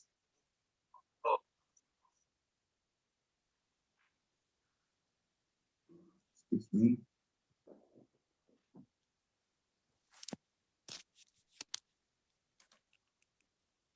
Right. So today I want us to look at where to publish or where not to publish.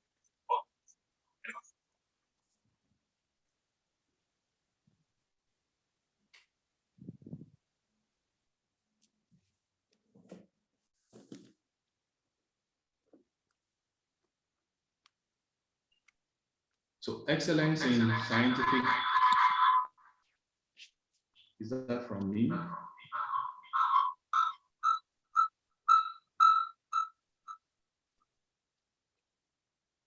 All right, so today we want to look at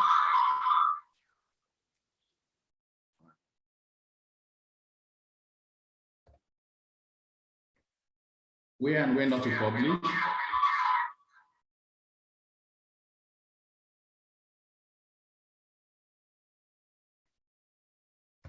Scientific writing itself, it's a technical form of writing that is designed to communicate scientific information to other scientists. Can you hear me, please? Okay, good. Yes, we lost you a bit for some time, but I think I can hear you now. Okay, now I'm good. So now when we want to publish our findings, like we saw in that video, the video talked about many people think that science itself is about publishing. Yes, we need to publish what our findings are, but then we need to make sure we publish correctly, something that we know people can trust.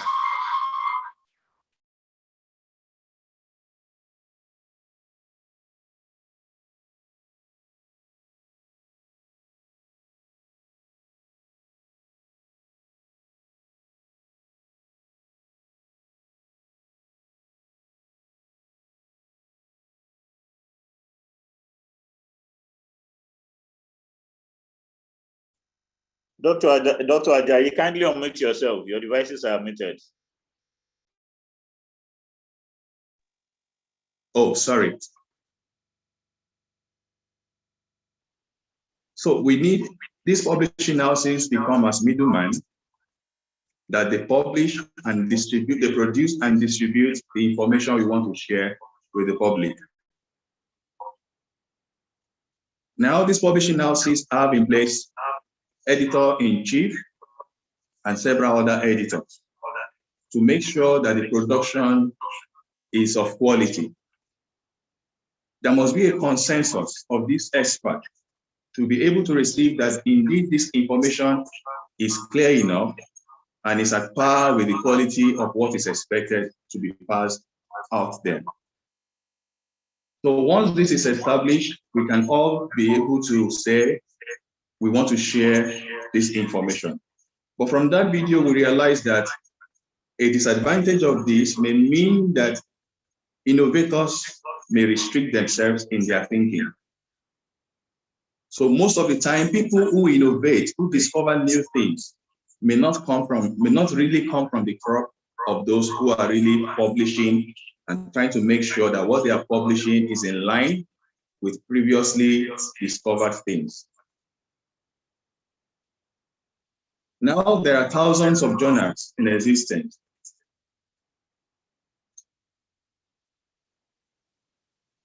Where publication and editorship may become detrimental to young people who are just publishing, especially in the academia, or researchers who desire to share their findings. So if we do not look carefully, we may end up publishing in such journals. And according to Erickson and Eggleston, these journals serve their own economic interests, first of all. And later on, at best, they give you dubious merits for publishing with them. They promise a lot of things, bogus impact factors. They promise high turnaround. Some of them is to say in 2 weeks, your publication is ready. They may not even read at all. There'll be lots of mistakes. There'll be bad quality. But because they are just after you paying application fee or submission fee, not even article processing charges. Now, some of them have in-house reviewers, maybe just himself, if it is a one-man journal, and maybe another friend, who will just look through it very quickly without really, some of them are not even in your area of expertise, but they just read, sometimes correct the English. Sometimes the English remains as bad as it is, especially if that bogus journal has an editor from non-English speaking part of the world. But in very good journals, reviewers will play the pivotal role in this scholarly publishing. the peer review system has to be rigorous in order to validate this academic work, to realize that what is being published or what is going to be published is not something that is going to be an error or an heresy. And if it is something that is new that is being discovered, they always ask for justification for it. By the time you argue back and forth, you do some rebuttals to say, yes, indeed, this is what it's supposed to be. Finally, they may accept, so far you are clear. And that is what they are doing to ensure quality control. And sometimes they end up improving the quality of the manuscript.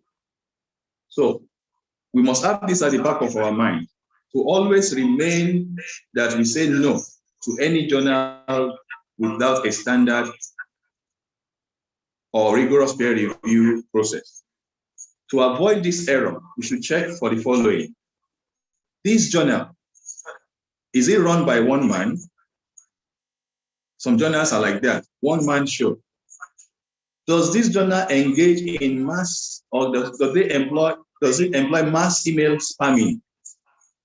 Some people will say they just sent to me, I saw the email asking me to submit one manuscript so that they can fulfill that volume for that year. And if you look at that mail, you realize that it's the same mail they copy and paste. Some of the times it comes as colored to tell you that it was copied and pasted. Sometimes it comes as being forwarded. Sometimes you cannot even ascertain the email. And of course, in your own email box, it is put under spam because it's not trusted. So they keep making lots of attempts. They bombard you with lots of mails, inviting you for conference, and they promise you your manuscript, your abstract, the full manuscript will be published in some journals afterwards. They all are always trying to get researchers to publish with them or to serve on their editorial boards, and they sometimes promise financial reward. Again, we should also check if they promise quick acceptance and publication. Like I said, 2 weeks. And they ask you to pay some submission fee. And at the end of the day, what they will publish will be low quality. And sometimes wax papers, no robust peer review. We have heard of people who just type something from a movie and they just try to check them to make sure that, to be sure that indeed these people are wrong journals or bad journals. And some of them fell for it. And again, you want to check if they ask for, most of the time, exorbitant fees as submission fee instead of a publication fee. There are paid journals really, and there are free journals, depending if it is closed access or open access, or a variant of it, gold open access, for example. And again, such journals, when you send to them, they will not allow you to retract your paper. They say once you have submitted, they are committed to publishing it. Even when you discover that it's a wrong journal and you want to quickly say, please stop the publication process, most times they don't agree. What did they do? They try to keep the copyright to your work, and they will not allow you to retract your paper. Again, you can look at their titles. Some of them mimic titles of existing trusted journals. They use words like national, international. They put affiliations, and they match their editorial board and location. These bogus things do not match their editorial board or location. They say, okay, this is a journal about biochemistry. And when you go there, you begin to find people from computer science, people in electrical engineering, find people from different areas of expertise that do not match what the focus of that journal is meant to be from the suggested title. Like the last speaker was saying, sometimes you will receive things like American Journal of, Canadian Journal of. Meanwhile, the publisher is somewhere in Nigeria or somewhere in Bangladesh or Pakistan or India or elsewhere. They can be anywhere. Some of them will be in China, but they will be showing you that this journal is from the USA. So we have some work to do on our own to do background check. Now, they copy visual designs. They use language of marketing. They bombard you a lot with things that at first glance, if you're not careful, you think it is good. Another thing that their website may not be of professional quality, although that is changing in recent times. You look at the journal, it is too clumsy, everything put together, no essence of professionalism. Hello? You look at the fonts, you look at the spelling, the color, the web hosting, you find out that something is wrong somewhere. Then they have a large suite of new journals all at one time, all at once. They are controlling like 20, 40, 50, 60. There are standard journals that have many, yes, but upcoming journals that you don't even see their archive, you cannot trace their history, they are bringing lots of journals at one time. Then if you tell you one issue is not available now, you keep checking, it's still not available, and it will never appear. You check at the archive. How much of past publications can you see? Then they have fundamental errors. You have to check. Does the title have error? Whatever you see in their archive, what's the title of that paper? What about the abstract of the previously published manuscript? Pay attention to all these things before you choose them as your own journal to publish with. Then you check their content. Sometimes the content of what they say they have published before does not go well with the title. So don't be fooled by logos. Sometimes they put lots of listings. They say we are indexed in DOAJ, indexed in EMBDr, indexed in Web of Science, blah, blah, blah. Things that they know once you see them, you think they are good. But please pay attention. And sometimes they have very small editorial boards. Sometimes this will not be the real thing. It should not be too small, it should not be too large. Because many times they put some people on their editorial board without their consent.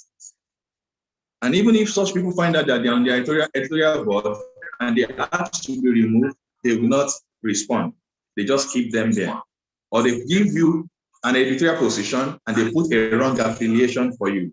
Maybe they just copied it from your Google Scholar profile, your ResearchGate or LinkedIn profile, and they just put it there just to get more people to pull so that they can publish with them. So if it is too small or the board is too large, please pay attention. Then check some of them. Look them up for the affiliations to be sure this member of the board, does the information tally with the real information the person has in accredited online listing. They try to mimic, or sometimes they put true list of indexes or indices, like the DOAJ, Directory of Open Access Journals. They put things like we are listed or indexed in SIMAGO. They give you some fake impact factors that they calculate anyhow, haphazardly. A journal that's only published 3 volumes that is telling you that have impact journal of 7.1. Then you begin to wonder, how did they come about it? Some of them, they post that they have ISSN. And if you check that ISSN, it may belong to another journal entirely, or it may not be in existence. So you should check for all this fraudulent and improper use of ISSN. Then you should check, this journal, does it employ peer review process? Is it blind peer review? Is it double blind? Do they do open review? Are they willing to transfer all review processes and communication to another journal in case they're not able to publish? But usually fake journals, they don't refuse anything you push to them. They are always willing to publish. You can read up through the American Journal Experts or this website talking about top predatory journals. I have their list at the end of this slide. Other things we should note to avoid these fictitious publishers and predatory journals include, how do you submit your manuscript to them? I put postal submission. I know that is not very common these days, but I just put it. Some of them still insist you have to send to them by email. In this age, why can't they go online? Do they use the online manuscript submission platform, like the editorial manager? So you have to confirm. Some of them will say submit through our website. And you look at the website like what I've said before, you see that this website is not professional. Okay, then check where is their physical office and how much online presence do they have.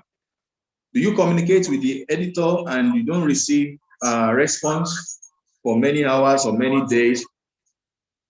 And some of these bogus journals will reply you almost immediately, just to make you commit yourself and send in your manuscript. So check for false information about their location. Then check, do they say they are open or closed access journals? Sometimes they hide under this to rip you off your money. Then what is the chronogram of the editorial services they offer? Do they have editing tools? Like we said, there are some paid platforms, they ask you, we write for you, we do translation for you if you are not in from English-speaking area. So check how much of these services do they have or do they offer. Definitely some of them we ask you to pay. But usually these editing tools or editorial services are floated by different organizations apart from that journal you may wish to publish. So as beginners, which is our target for this webinar, we should play safe. Just because we are just starting out, we should try to play safe. How? Let's begin by publishing in society journals, institution journals. Then along the line, we learn, and then we are able to be able to identify real journals from bogus journals. Also, society journals, also you have to pay attention because some society journals, after 1 year, they go away, they don't publish again for like 4 years, 5 years, and there will be doubts about the continuity or to ascertain, is this not also a gutter journal, so to say. Then ask a knowledgeable colleague or a senior colleague, and do not fall for the promise of high impact factors, because as we said, there are many fake, non-existent or misrepresented impact factors that can mislead us. And do not let us be in a hurry to amass many papers or impact factor. As we grow in academia or as researchers, sometimes when we want to go for promotion, you realize your mistakes that you have committed early in your career. And such papers, however very important your discovery may be, those papers may not serve for promotion in the long run. So please let us pay attention so that we don't fall into such rackets. Thank you very much. This will be the list of references that I used. I'll make these slides available later on. Thank you for your rapt attention.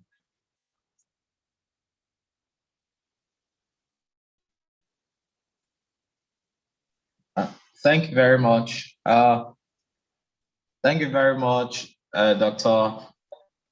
AJAYI, for the discussion.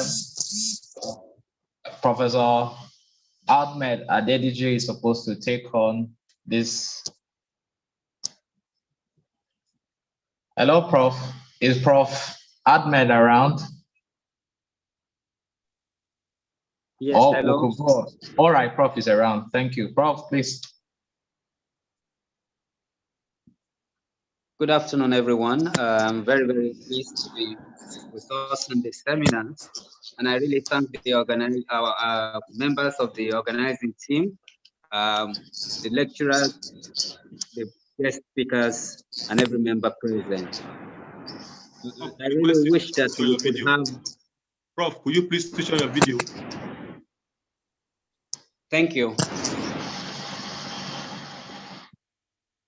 I really wish that we have opportunity of face-to-face talk where other members who are willing to share their experience will be able to get the message across to our colleagues who are just coming up in academia.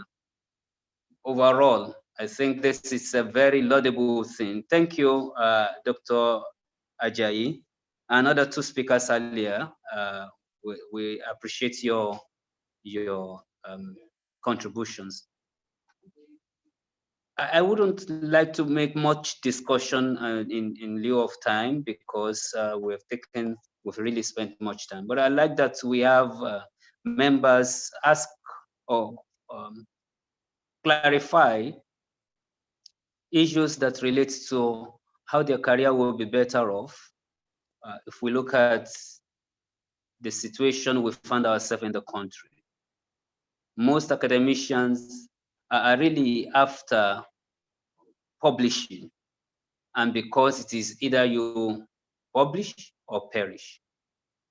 But on the long run, one very important question we may need to ask ourselves is, how is my contribution? How is my research contributing to the development of the country?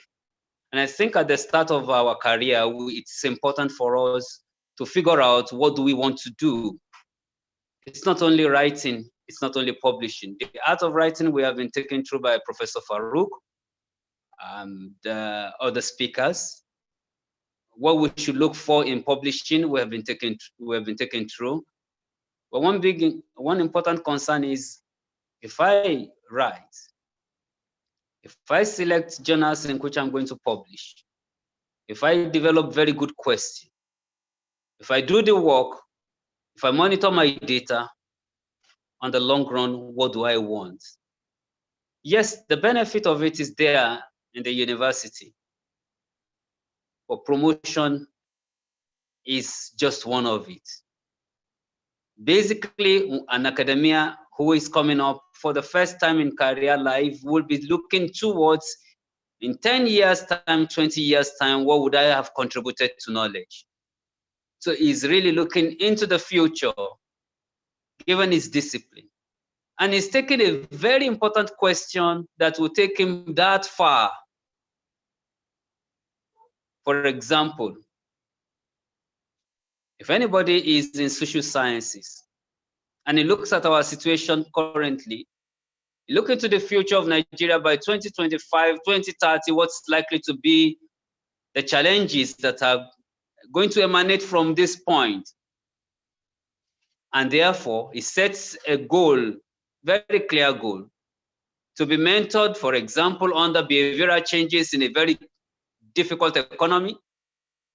What are likely to be those behaviors that will fall in? So he chooses a mentor who is taking almost 15, 20, 30 years back, working on the same in this area, and he's learning under that mentor to get forward, to look into the future and be a contributor to the development. While he is struggling to solve people's problem or problem imagine maybe coming up, he will have publications, no doubt, and they will be outstanding publications because he is dreaming into the future, finding solutions, looking into ways the country, the people, the environment, the health system, and several other areas of our discipline that will benefit mankind.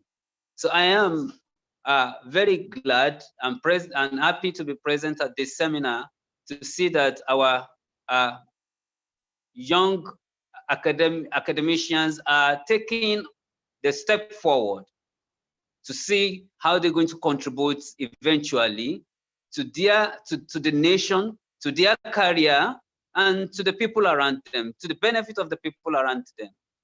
I must confess, it is a very good opportunity, golden opportunity to every one of us that are coming young. I saw the questions that I read that were being posed to our professors, to our presenters, our guests, and I could see that many of those who are asking are actually very young in academia, and they want to really do the best, asking questions, clarifying on what to do. And I would like to say that the committee may need to do more of these seminars. I'd like to open this, if permitted by our MC, for another 5 minutes contribution from different members, not in terms of questions per se to the lecturers, but they should express, we should be able to express our feelings and what we think that we could do after learning these basic tools of being a very good, skillful academician in our career. May I humbly ask our MC to please permit that our members can also express themselves. On behalf of our members, I'm not rounding up, but I'd like to also thank our presenters. Thank you very much for all that. Over to you, Professor, the coordinator. Okay, thank you very much, Professor Adedeji. If we have questions, I think that's the last week. Please reply so that we just brush over the questions before we welcome other suggestions. If anybody has any question. Okay. So thank you. I want to use this opportunity as we are gradually winding up. It's 2 p.m. already in Nigeria, to say a very big thank you to everybody for making it possible for us to gather here for this seminar. Particularly, I want to start with the partners, the organizers of this seminar, Akin Fagbemi Foundation, Carps Innovations, Foresight Institute of Research and Translation. Akin Fagbemi Foundation is ably represented here today by the Mogaji himself, Dr. Akin Fagbemi, while Carps Innovation is ably represented here by Dr. Taufik Adegboyega, and FIRAT is represented by Professor Adedeji. We say a very big thank you to everybody for coming here today. And before we proceed with presentation of certificates to the presenters, I would like to make some few announcements. In the next minute, I will ask everybody to put on their video so that we'll be able to take a group picture and for the seminar. And certificates and resource materials will be shared by emails to all participants via emails. The next session of this event will likely come up during August or September 2001, and the next sessions will be shared via email, since we have emails of all presenters and all participants generally. Before we wind up finally, I would like to call on one of the partners to give us a brief address to represent. Dr. Bello. Dr. Bello. Yes. Yes, please. Someone asked a vital question, and Hello? Yeah, someone asked a vital question that we didn't address. Maybe one of the professors or doctors around could address it. He was asking about mentorship, and he has re-emphasized it again. I feel we should use 1 or 2 minutes for someone to talk about it briefly.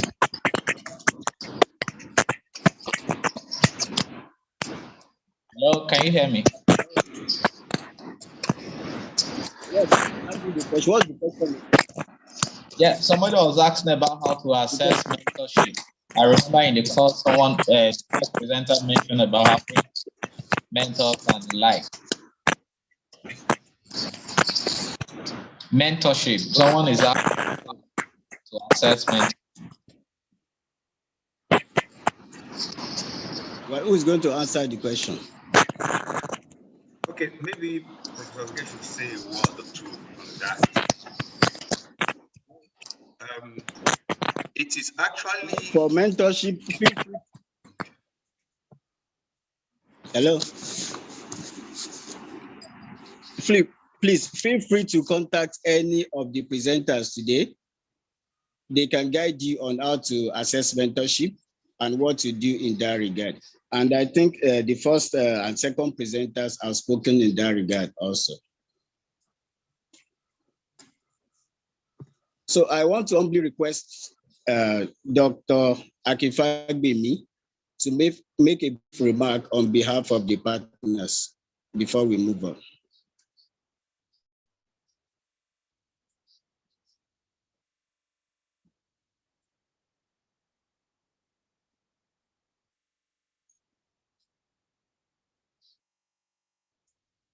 Please, can you make Dr. Fagbemi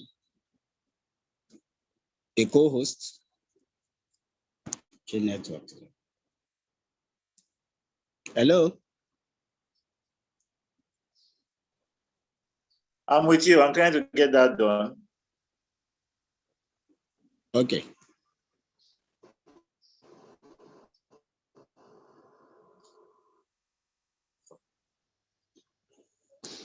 Okay. It's been made the co-host. I think he's using a device named Steve. Okay.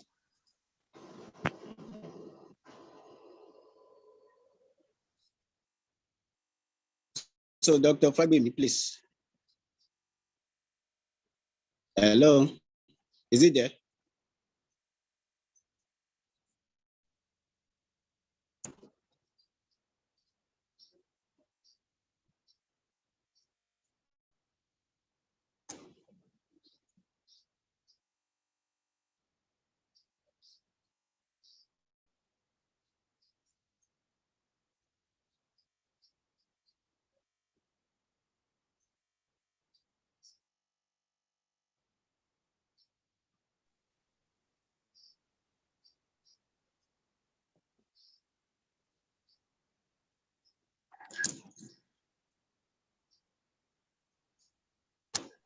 I think he must be muted. Yeah, I just spoke with him on phone now. Hello, Dr. Bello. Hello? Yes, sir. Yes, Can we have Dr. Fagbemi here? Yes, he sent his apology. He's in another meeting now. We were together earlier, but he had to join another meeting with the state governor. So he sent his apology. So we can go ahead, sir. Perhaps we request Professor Adedeji to make the presentation on behalf of the partners. Okay, sir. Professor Adedeji, I will humbly ask you to make presentation on behalf of the partners, please. Just a brief talk on behalf of the partners. So please, you can unmute yourself now while you proceed with that.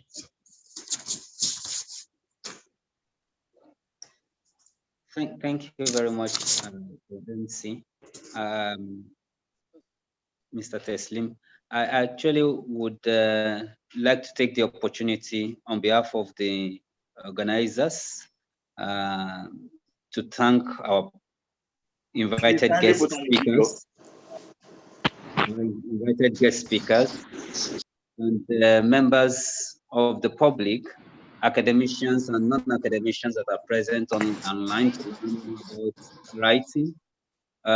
It's a wonderful program overall, with over 100 participants and over 200 registration. It's suggested very clearly that this is a wanted program, and I am assuring us that the team will not relent in putting up more programs that will build excellence in our career and professionalism for us, so that we, at the end of the day, too, will be very comfortable to lead and to guide others in the in this profession, and also contribute immensely to the development of this country, because overall, this is where we all want to drop something. We want to see what we can do to this for this country, not only what the country can do for us. We have all been, we recognize the importance of the lecturers, the researchers, and it is very obvious that it is this group of people that can contribute immensely to others' development, solving the problems, finding solutions, creating innovations, and advancing the world of knowledge to a higher level. So I believe strongly that we have been treated today to the beginning of it. We will do more, and assure us that we will contribute until we find our academic world impacting the country. Thank you very much, and thanks to the organizers. We appreciate our guest speakers. We really thank you for your contribution. I would like to stop at that point. Thank you very much. Thank you very much, Professor Adedeji. We so much appreciate you for that. I would like to call on Mr. Richard Ogundele for vote of thanks. Please make Mr. Richard the co-host so that he can give vote of thanks. But sir, Dr. Bello. Hello, sir. Yeah, before then, I would like Yes, I would like to confirm if Mrs. AJAYI Adefunke is online. I would like to ask some specific questions from her. From the Lagos State Ministry of Health. Okay. Ms. AJAYI. Do we have Adedeji Adefunke online with us? Yes, Adedeji Adefunke. No. I don't think so, sir. Okay, all right. Please, you can go ahead. I would also like to confirm, have we been able to answer all the questions? Because we have extra time added to the meeting now. And I wish that we exhaust before we close at 2:30. How many minutes do we have left? We have 24 about minutes. 15 minutes left. 24. Yes.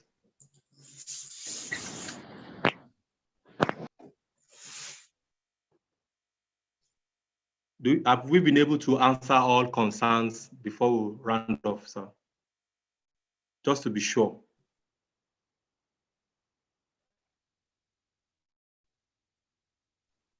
The question that someone asked, I think I have provided the answer in the chat box.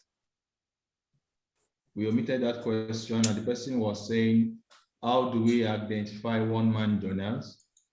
And is it possible for a high-quality journal to transfer your manuscript to a fake journal? And my answer was that one-man journals may not easily be identified, really, but there are a few of them around. So you can check the journal's website, look at the designated emails for their editors, and confirm. If you can write such editors on those designated, via those designated emails provided for that journal, and if they can respond. Usually it will be one man that will be cycling around to respond to such. So some of them are like that. Then look at their website very well. And again, if you go through a list of platforms I sent, you can check which journals are recognized and of high quality. And again, I said it's not possible for a high quality journal to now transfer your manuscript to a pediatric journal. No, they know themselves and they will not employ a pediatric journal to carry on with your manuscript if they have to transfer for whatever reasons. Thank you.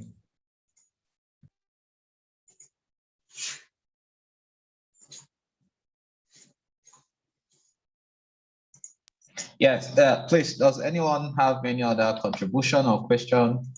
Otherwise, Dr. Bello was about to call for vote of thanks. Yes, Abioye is online. Why I insisted to speak because the opportunity for us to put the team together was necessitated by a request from her. And I also wish to confirm from her if all our questions or queries have been answered. Please, can you please unmute and speak? She's from the Lagos State Biorisk Bank and a Ministry of Health in Lagos State, Nigeria. Our lab is fully involved in the ongoing COVID testing and management of all related COVID issues in Nigeria. She's a medical laboratory science by training, had a master's at the University of Lagos and currently pursuing a postdoctoral program at the university in the United States of America. Please, if you are on, can you please, let's have you please briefly before we close. Abioye Adefunke.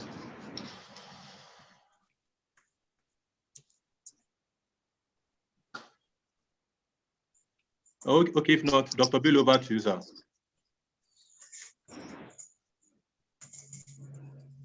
Okay, Dr. Bello. Yeah, thank you. Yeah, he's back. I'm back. I think I'm back. All right, yeah, you're back. Mr. Richard, but before I go on, we want us to know that there will be periodic announcements for subsequent meetings and members to look out for that. So, Mr. Richard Ogundele, are you on now? Please, you can proceed with your vote of thanks. Mr. Richard.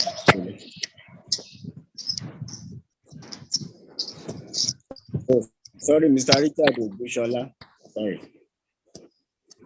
Please, you are on, sir.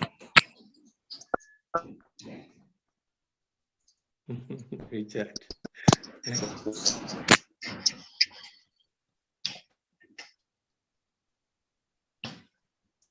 Mr. Richard.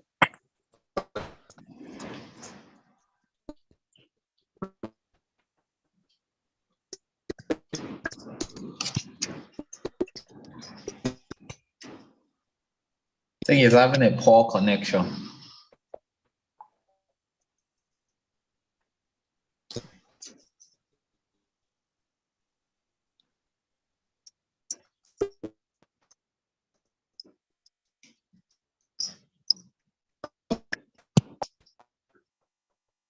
I can read his lips. Mr. Richard Ogunshola, kindly switch off your camera so that your bandwidth can switch to audio.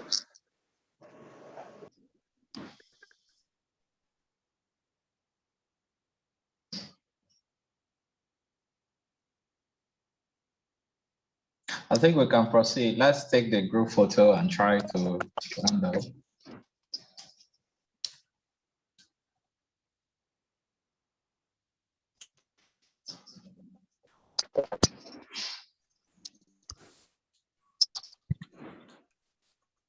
Hello. Hello. Hello.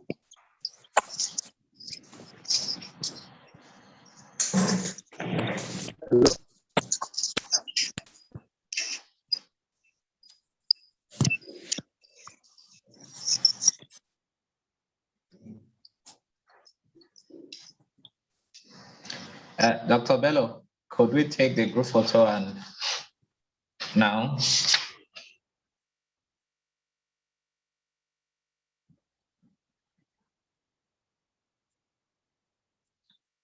Hello, okay, everyone, can you on your video so we could take photographs? Dr. Taufik, are you ready? I'm here. I'm here. Yeah, who is Richard? it? Is Richard there too? All right. Richard, you take that.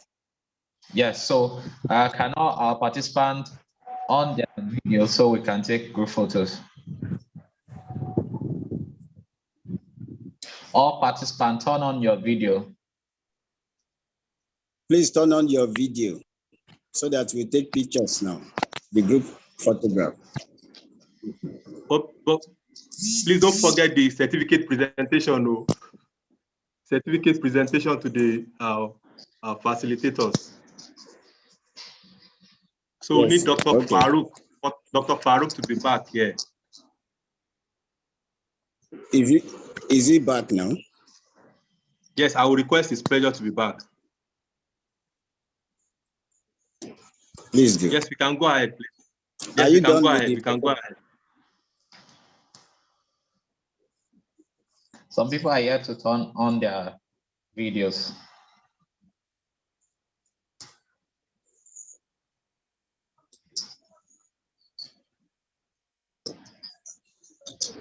So we can go to the next page.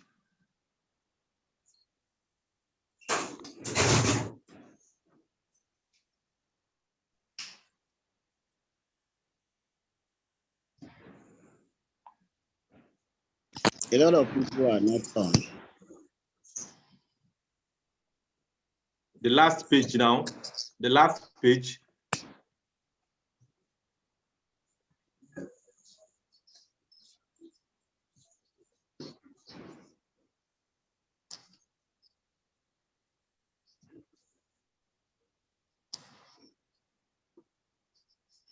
Yeah, thank you very much.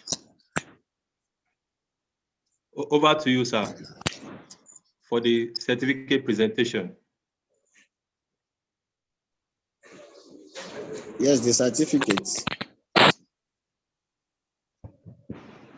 Yeah, we'll still display Dr. Farooq's certificate. Okay. He requests to be back in 3 minutes. I don't have that Farooq here. Yeah, I do. I have his. So Professor Adedeji is here to present. Mr. Moses, do you have? Yes. Okay. So, let us keep that of Dr. Farooq. He said he'll be here in 3 minutes.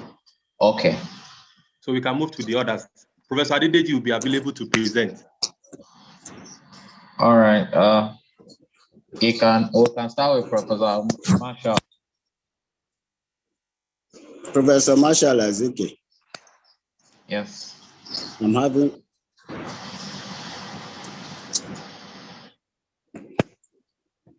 Mr. Taufik, did you send me the certificate earlier? Yes. I've shared it. I've shared it. Look for it. Can you see? Okay, I'm sharing it. Okay.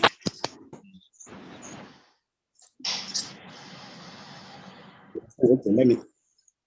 I'm having. Okay. So on behalf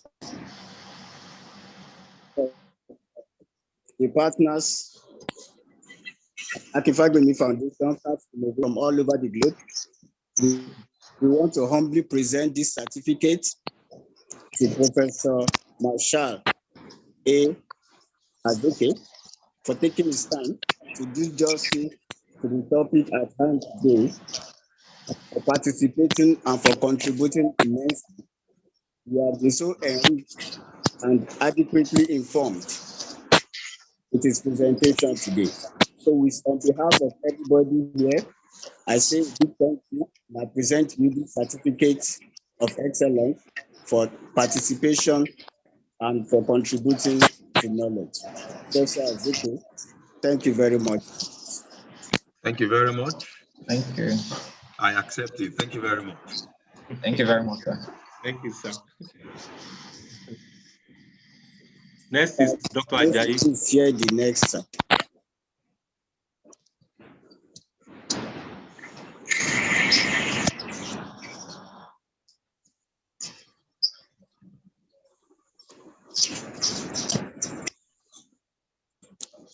Yes, please. Yes, can I present this? Yes, please. Okay. Please do, sir. Certificate of Excellence in Scientific Writing Facilitator. This certificate is presented to Dr. Ebenezer Idowu O as evidence that you demonstrated competence in scientific writing seminar facilitation to professional standards, commemorating International Food Safety Day 2020, held virtually on Monday, 7th June 2021. On behalf of the entire partners, I present this to you, and we are grateful to have you around. Thank you very much, sir. Thank you very much. I accept it with all pleasure, and thanks to all the organizers. Thank you for participating also, all participants. Thank you, sir. Now Dr. Farooq is back. So I request Professor Adedeji to make the presentation. So if Professor Adedeji is not around, we'll call on Dr. AJAYI to do that on his behalf.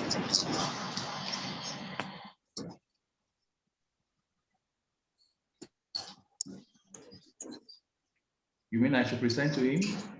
Yes, if Prof is not available, then you go ahead, sir. All right, no problem. Namaskar, Dr. Farooq. Thank you for honoring the invitation, and thank you for doing a very wonderful job to open the floor and to take us in this webinar. And on behalf of the organizers, Akin Fagbemi Foundation, Carps Innovation, and the FIRAT, I present to you this certificate of excellence for participating and delivering the facilitation of this webinar titled Excellence in Scientific Writing. Thank you for a wonderful job that you have done. Muchísimas gracias y Kubdan Yawad. I think that's the India I wanted to remember. Thank you very much. Namaste. Namaste. So thank you very much for this opportunity. I really enjoyed it, and I hope to be in touch soon. And please feel free to email me, and I will share the resources. So thank you, organizer, for this wonderful session. Thank you all. Assalamu alaikum. Wa alaikum assalam. So okay, we have thank you very much. We have two others. So I'll call on Professor Azeke. Are you there, sir? Is Prof still around? So Dr. Farooq. Dr. Farooq? Yes, yes. Will you please assist to present the certificate of moderation to Dr. Bello? Oh, sure. Thank you very much. Dr. Bello is a postdoctoral candidate at the Northwest University, South Africa. Excellent. So it is my great pleasure to present this certificate of excellence in scientific writing facilitation to Dr. Bello for his excellent talk during this seminar. And I hope that Dr. Bello accepts this certificate, and we are all grateful for your participation and your facilitation. So thank you very much for your contribution. Thank you very much, sir. Thank you, sir. Is Professor Marshall Azeke still around? Professor Azeke? Yes, I'm still around. Okay, so I would like that you assist present to Mr. Moses Anzenge. Okay. Of Farm Innovations, Abuja.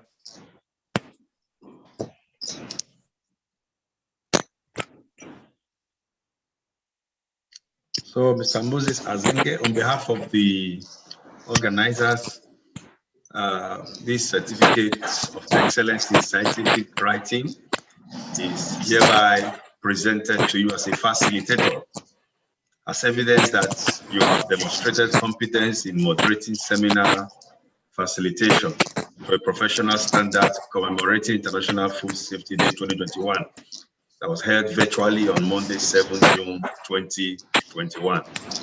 So we hope you accept it from everyone. Thank you very much, Mr. Moses. Thank you very much, Prof. I do accept it all my heart. Thank you. Then, Prof, sir, before you go, I will request that Mr. Luqcom Informatics to please switch on his video. Though his certificate is not ready, but he's the powerhouse for this session. Mr. Luqcom Informatics, can you please switch on your video? And can we please have you? I'm with you, sir. Mr. Luqcom. No, please, we want to see your face. Prof, please kindly assist. Okay. Sir? Okay. What do you say? Please make your request. Make your request. Yes, we would like to have your video on, and Prof to kindly assist us to thank him and appreciate him. He's the powerhouse behind the mails we have been receiving, the posting from the beginning to the end, and I'll please like that Prof will appreciate him, sir. Unfortunately, we've not been able to complete the certificate. We'll have uploaded his own as well. All right, thank you very much, Luqcom Informatics. Yes, I said it, your assistance, it brings in terms that you have been the powerhouse. That's a very powerful statement to use. So we want to appreciate you for your immense support and hope that this support will continue. So on behalf of everyone, the technical team and those that have put this program together, we say thank you very much for all the support. Thank you and have a nice day. Thank you very much. I appreciate the entire team for this opportunity. Luqcom Informatics is available on Facebook, on Twitter, on Instagram, and on YouTube. So please, we appreciate you. Follow us, like us, comment about our services. Thank you very much. Thank you very much, sir. So if you have any questions, queries, or you need any information, please feel free to contact us on our email, and you can contact any of the resource persons at the hospital for any questions or comments. Mr. Dr. Tafiq, do you have any other thing? Yes, thank you very much, sir. The certificate and the resource materials will be shared via email. So we've requested that participants should please support the logistics of the meeting with a token of 2,500, which is about $6. So the account will also be shared via email to be able to assist us to defray some of the expenses that has been incurred putting the meeting together. Thank you. Thank you very much. Thank you very much. So that is we have come to Mr. Azeke. Yes, thank you, Mr. Dr. Azeke. Bello. Thank you. You did a great job. Thank you very much. Thank you. Bye-bye. Yes. Dr. Farooq, Dr. Akin. Thank Bye-bye. you very much for the invitation. Bye-bye. Take care. Bye-bye, Dr. Farooq. Yes. Bye-bye. Alvida. Dr. AJAYI, thank you very much. Bye-bye. Bye-bye, Dr. Abai. Thank you very much. Bye-bye. Bye. Yes. Thank you, everyone. Thank you, everyone. Thank you. Bye. Thank you, everyone. Thank you. Bye-bye. Thank you for coming. Thank you. Bye. Thank you. Thank you for coming. Thank you for your attention. Thank you.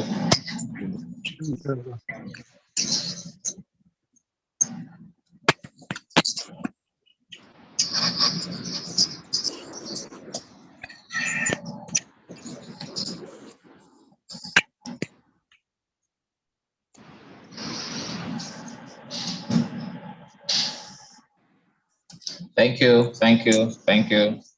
Everybody in the chat box, thank you. Thank you very much. Bye-bye. Thank you.